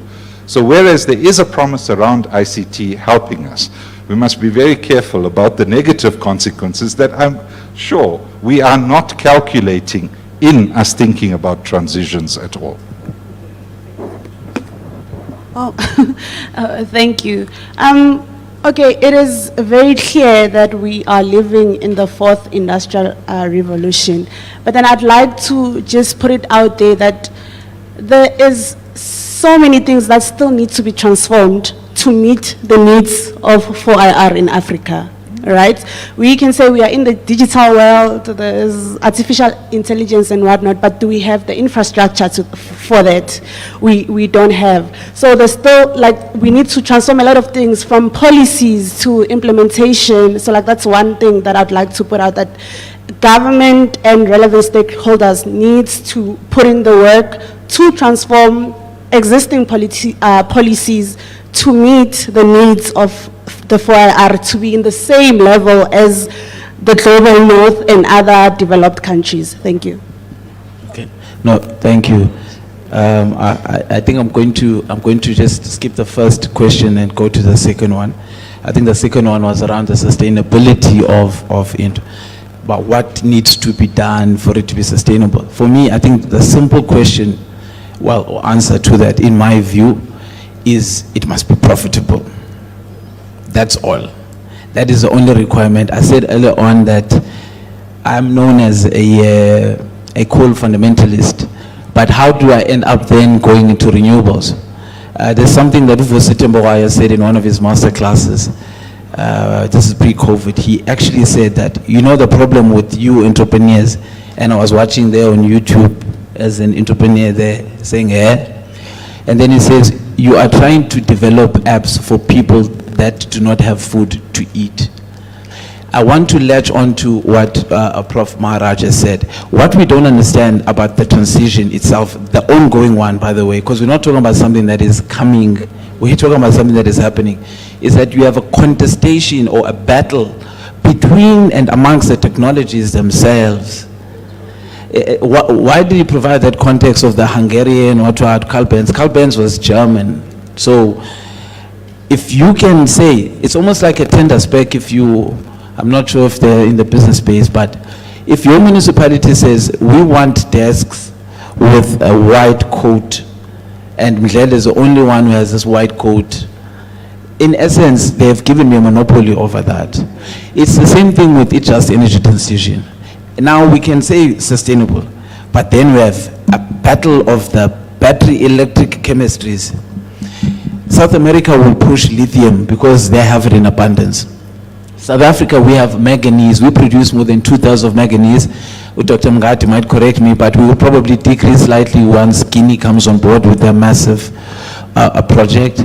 But ultimately, the point is, we need academia, research institutions to literally go and say, what minerals do we have in South Africa? And how can they be used in the actual jet globally? We commercialize, we patent those technologies, and then we export them. That's how you actually create jobs here. It's by forcing them to use your technology. So if we are not if we are not saying, manganese battery is better, the South Americans will say, no, lithium is better. Then what's going to happen in 5 years is the world is, all the factories will be configured to produce lithium. Then by the time you come, you say, no, by manganese, I say, hey, but I've spent $1 billion on this fact, and it's all lithium. So a lot of the opportunities in JET are what we call in business, particularly in what we call corporate and transaction advisory, we call it cottage industries. So what we mean is it's an industry, it's fast emerging, but it's still small enough that you can actually start a business in your home and be profitable and sustainable. And if you happen to be one of the people who are most innovative, then you will ride the wave. Many people won't make it. I'll use an example as a land program director. In China right now, it's the largest electric vehicle produced in the world. And that is the cause of all of these noises globally. They are having that 1910 thing again. But now it's about electric vehicles. China is already producing 80% of the world's battery materials. That is absolutely not sustainable. It means that if China decides that a certain country must not move, it won't move. That speaks what the minister was talking about, energy sovereignty. So when our academics and our young people don't create technologies and intellectual property and software that competes in the global space, in the global space, our things are not used in the global economic system. When our things are not used in the global economic system, we lose out on the revenue. Mark Zuckerberg gets money. I don't even think he's come here to Twan. And he takes it in microtransactions. If I have 50 Rand, I can do an ad on Facebook. To him, it's nothing because of the ICT infrastructure that you alluded to. It allows him to do what you call marginal transactions. And with crypto, it's even worse. You can even do a transaction on 10 cents and make a cent on 10 cents and still be profitable. And for me, again, if we're not participating in that, it means we will be ordering these crypto things from China and India and the like. Thank you.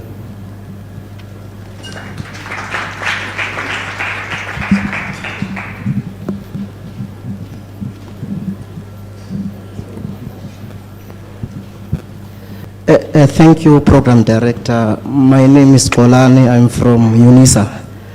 Yes, what I wanted to know from Mr. Ntutuzelo, I've heard you spoke about PV green card. It's really a nice cause for people So I've done the course, but when you're in that class, you will see people. It's white people, most of them, and others of companies, they're old, they're already established. You don't see black young people. So are there any causes program is running to ensure that our young people are also developed? Because now they are left out in any sector. They're not fitting what pull up in meeting. So I just wanted to know that from Comrade to be honest with you, so far renewable energy, the jobs are not yet created. Few jobs are created because they're only created when you start construction with solar or with wind. Then when it's running, you need few people who are skilled, who have qualifications, and just know that our young people, some of them didn't go even to university. So how do you accommodate our young people to ensure that they are not left out of energy sector? Thank you. Thank you, sir. There's somebody else also this side before I move. Is there another question this side? Okay, people are hungry. Oh, there is one that side, okay. Good afternoon. My name is Kabelo Maposa, a final year student of Diploma in Public Affairs. So, Mr. Ngege. Kabelo, please move your mic up. Mr. Ngege, you mentioned something about high increase in prices for energy. I'm not sure if I misheard you or, but you mentioned something about expensive prices in terms of electricity. The more the prices go up, the more the units of electricity goes down. I'm not sure if I misheard that. But my question is, regarding that, how will the government or private sectors protect low-income households from the impact of rising energy prices during the transition? Okay, thank you so much for that question. We're going to answer both of them, right? Okay. Okay, I have a little bit of a slippery mind, so I'll start with the second one.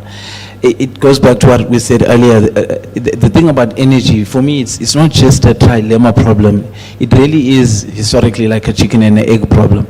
Because you are saying, how do we protect the poor from high electricity prices? And earlier on I indicated that the thing about this whole energy thing is you need to make a substantial investment upfront in order for you to have abundant energy so that business can produce more, and at the same time, there can be free electricity or much more cost-effective electricity. So the way to actually make electricity affordable, but I'm speaking as a business, as an entrepreneur, for poor people, and this is very controversial, is to literally flood the market with as much power as you can. And the first people you should prioritize by giving that power is the private sector, because at a conversion level, in terms of economic yield, it's the highest rate of return that the government can generate.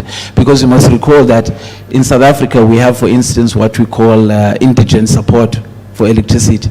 Because you know, right to electricity is one of the Bill of Rights, as my learned colleagues here would remind us. So what it means is that the government is already paying for electricity at a municipal level, and a lot of municipalities, instead of buying refuse bins for you, buying a thing for removal of waste, they are buying electricity for the poor citizens in their households. So that's how I would, again, as a private business person, I would create energy super abundance. For context, ESCOM that we all talk and cry about today, it was never originally a public asset. You know how people fight today, it's been, you can't privatize ESCOM. ESCOM was nationalized. ESCOM, what is ESCOM today is basically private electricity production and distribution companies that were supplying energy and electricity to industrial firms and mines. Then the apartheid government said, no, yeah, we need to industrialize. The Afrikaner population is poor. There was a poor white problem in the country. And through the advisors at the time, I believe it was Jan Smuts was even one of them, they then, at a presidential advisory level, such as the structure that we have here, the solution was government buy all, nationalize all of these private power producers, and then throw all the money that we have as a country into this thing. And that's how South Africa became a manufacturing industrial hub, not just a mining country that just removes minerals, but we sort of let it slip. So the answer is always and has always been to produce as much power as you can, give it to private sector first, because they generate the most positive economic spin-offs for everyone. And then, as a consequence, it will filter through to the poor, but while maintaining free basic access to electricity. Thank you. Thank you so much, Mr. Mdletshe.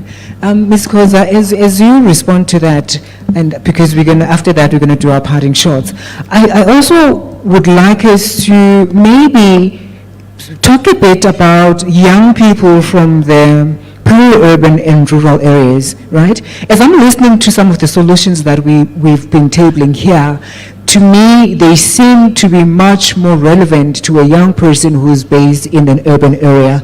And I'm not sure if our solutions are talking to the peri-urban and rural area, young people who are in the peri-urban and rural area communities. Thank you. I'll start by addressing the gentleman there.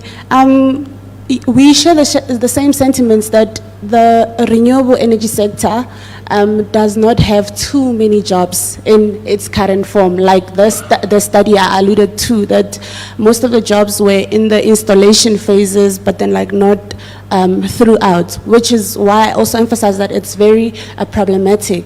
So like one of the solutions would be that like currently our curriculum in South Africa, I don't think that it's like we are fully equipped to participate in the renewable energy sector. Like there's few courses that would enable graduates to be absorbed by the renewable energy sector. Maybe one of the aspects we could look into is to update the curriculum as it stands. I know that not so long ago, the Minister Blade Nzimande had indicated that there's actually funds that were put aside for any like colleges or technical training centers. Colleges, yeah, as well. Yeah, that would help with renewables and whatnot. Maybe if we could have like some proposals and policies that would help tap into those funds, because they are just there, they are not being used. So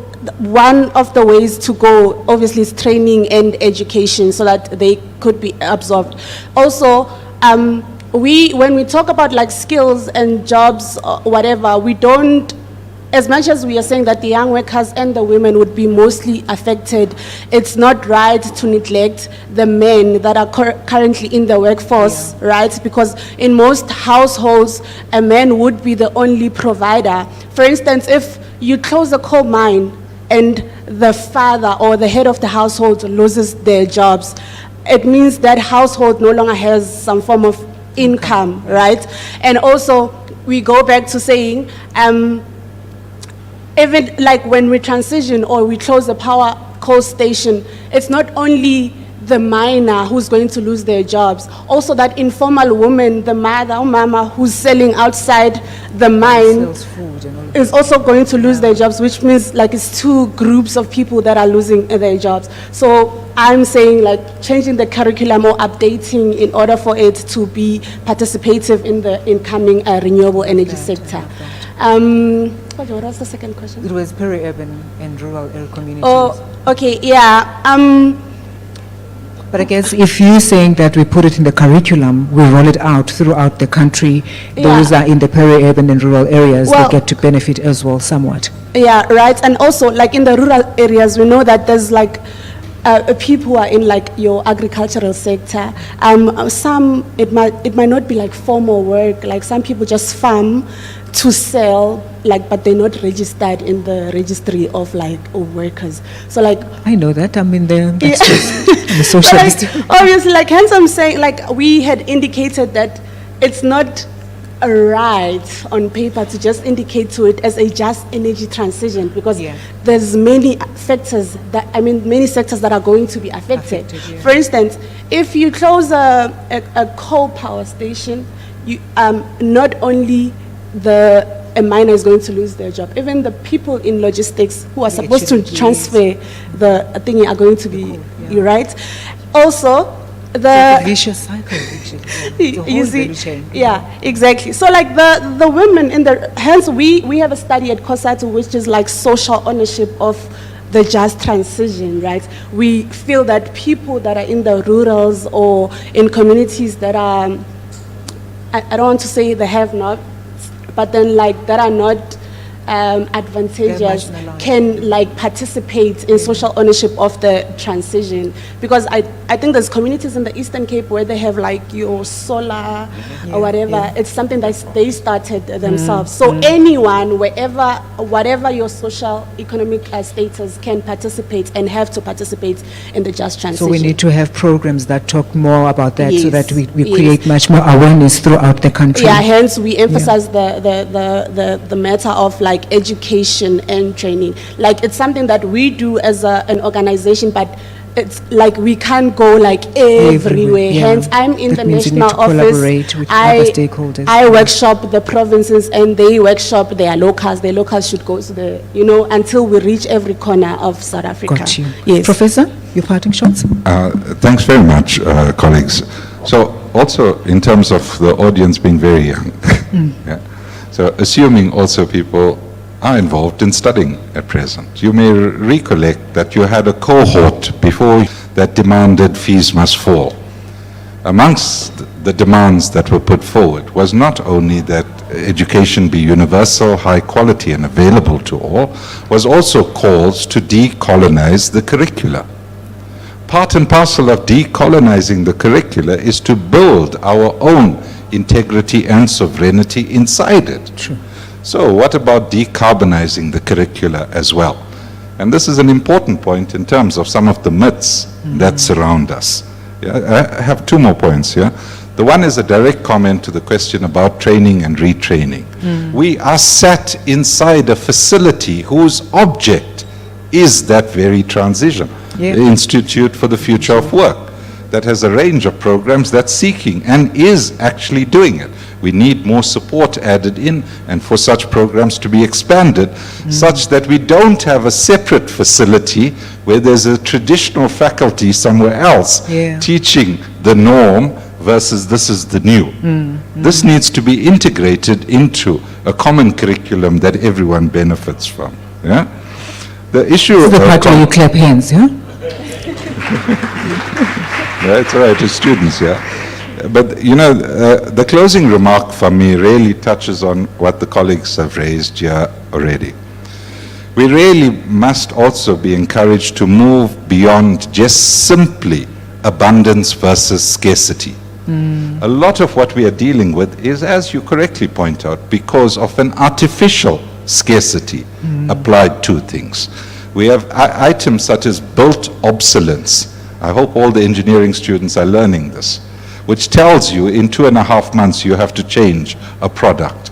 We cannot afford to continue doing this on the mineral base inside those products. Yet we continue, and we are not challenging itself. And for me, part and parcel of that is also, and please excuse me, I know I'm significantly older, but I want to see before I die a complete liquidation of a system that allows low income to feature as a characteristic.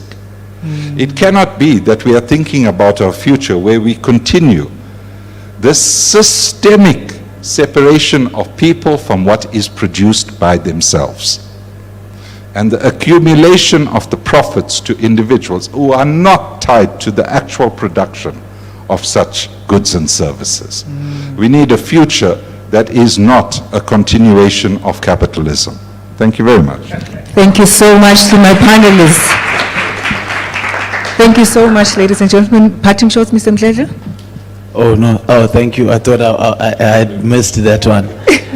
You know, I think a good parting shot would be to scare everyone. Is a show of hands, anybody from the Northwest? We've been talking too much about coal today. Is there anybody from the Northwest province? No. No? We're from Limpopo? Limpopo. Okay. So we spoke earlier on about technologies and how they compete, and we've been having examples about Omama next to the coal mines, and this is what's happening. Komati was closed. But in the technologies within the transportation, for instance now, at an energy level, at a transportation level, you have, as I said, a rapidly expanding electric vehicle market globally. So the more electric vehicles increase, the internal combustion engine get less and less as a percentage of overall sales. So demand for platinum group metals starts to go down. Prices of platinum group metals already at historic lows. If you know anybody in those areas, particularly in the Northwest, which are the older mines, they've been retrenched in shocking numbers. True. And the reason why they've been retrenched is because the customers, which is the automotive companies, aren't buying as much palladium and platinum as before, because about two-thirds of that, of PGMs, in essence, go towards what is called like a catalytic converter. It's that thing in the exhaust. It basically reduces negative carbon emissions from escaping the vehicle and going into the atmosphere. They actually get captured in your vehicle exhaust. But there's a problem with this industry that's, by the way, that generates tens of billions and billions of rands in annual revenue, and is the reason that the state was able to afford the 350 that we all like to talk about. That sector is now literally in ICU on its deathbed because of the massive growth in electric vehicles. And it means that if we continue to accelerate at this rate, and we as South Africans don't develop technologies that run or operate on PGMs, and you do have, by the way, a GET, it's a piece of technology, it's called fuel cells. So you take the PGMs, but now instead of them being a part of a piece of an ice, it actually becomes a battery itself, in and of itself. So you make electrons flow back and forth, and it's a local indigenous South African resource. And if that technology loses out globally, I think we can kiss about 450,000 jobs by. And if you use, colleague, Ms. Khoza, what's the multiplier effect we use in the mining industry? So for each miner lost,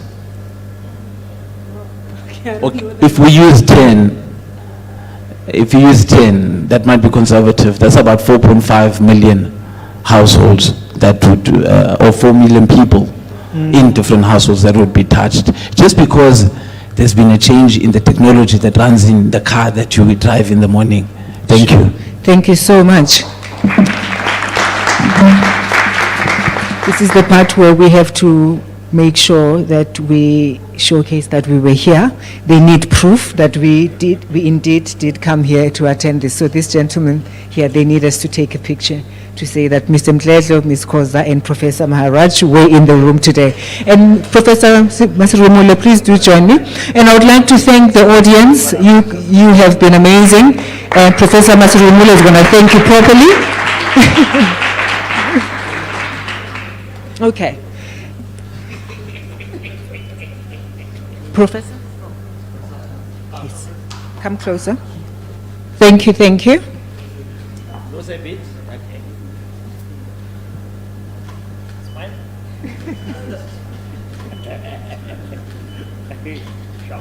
Thank you so much, ladies and gentlemen. I would like to thank Tshwane University of Technology, the Institute of Future of Work for inviting me.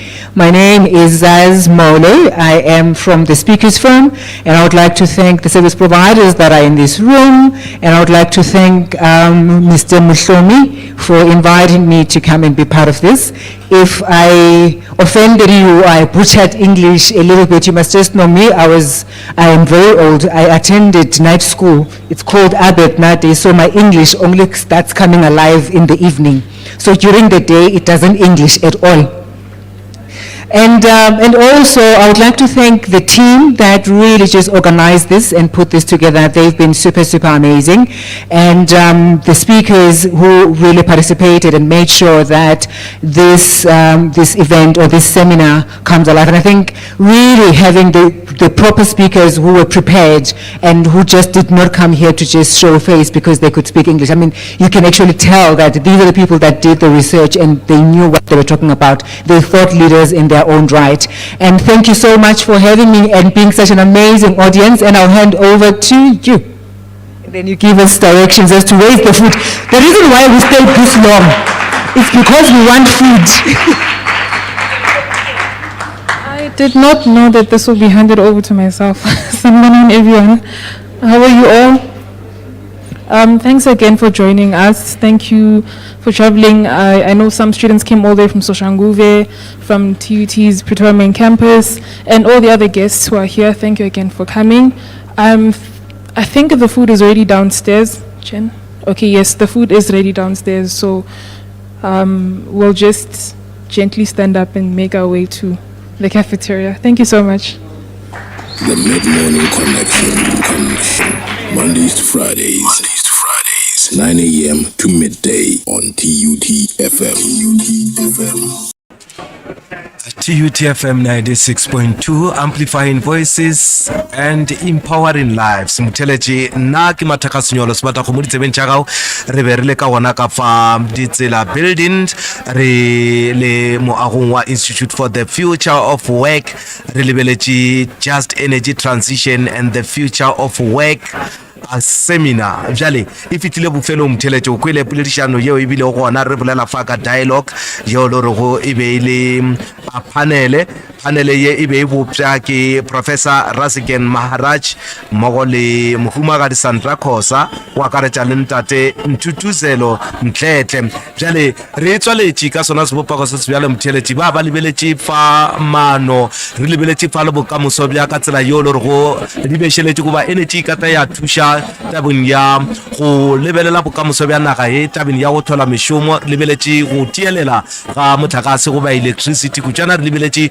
ditoto tšeo naga ya gešo ya Afrika Borwa e kile go ya itemogela tšona re lebeletše kgaotšo ya kabelano ya motlakase. Bjale e re tswa re ile a leka gore ke gona bjale re tšhaiša motheletše e ra gore nna ke tla boela a diphapošing kgašo tša rena ka kwa Tshwane University of Technology campuseng ya ka borwa bja Soshanguve moagong wa 53 building 53 kgolofelo ke gore fa until o taba a kharitela lenanego ke lenanego la lunch time redux o taba a ba le wena motheletše gomme ge lenanego leo le ya swissing o taba o tsena fa Nyambose ke Lindan Mthethwa le tlhakoreng la ditaba tša dipapadi mola le gore ga lešadi e tabe le mootledi wa lenanego la en route 96.2 go tšwa go nna ke ile ke le mathekasinyolo ke re nganga potego mutiše lerato ro kopana letšatšing la go sasa lenanego la Mid Morning Connection e le go ka la botlhano iri ya bosenyano fitša ka iri ya bolesomepedi sebata kgomo Mathekasinyolo on TUT FM.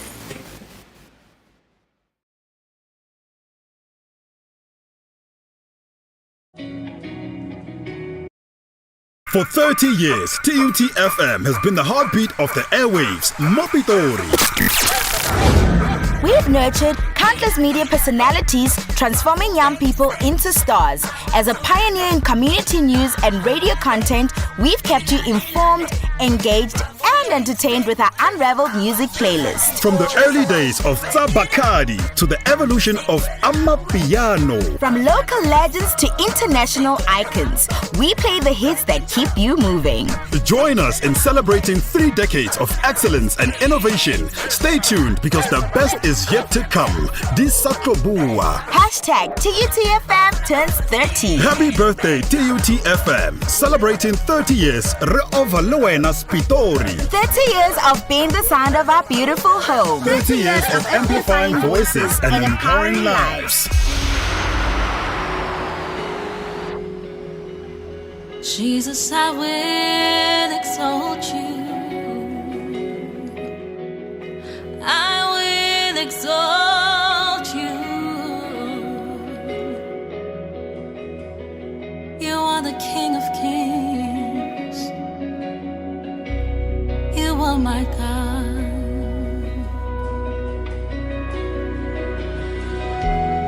I will exalt you,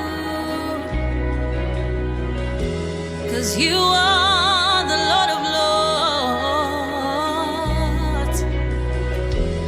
I will exalt you. You are my God.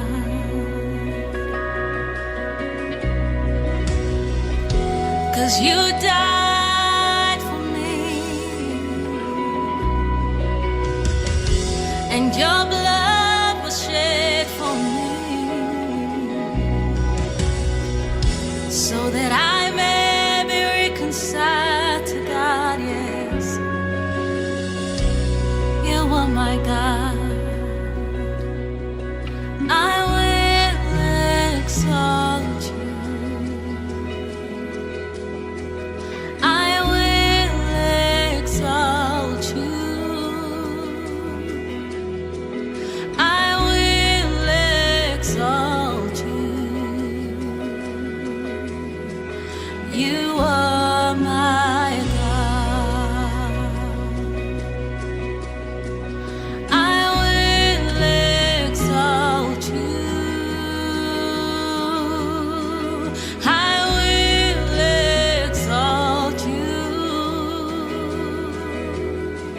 I will exalt you. You are my God,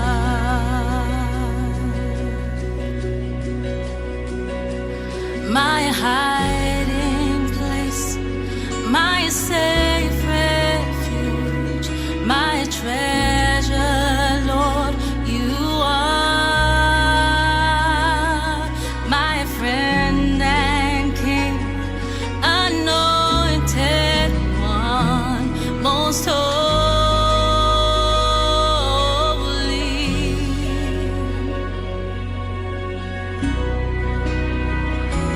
And exalt you, I will exalt you, 'cause you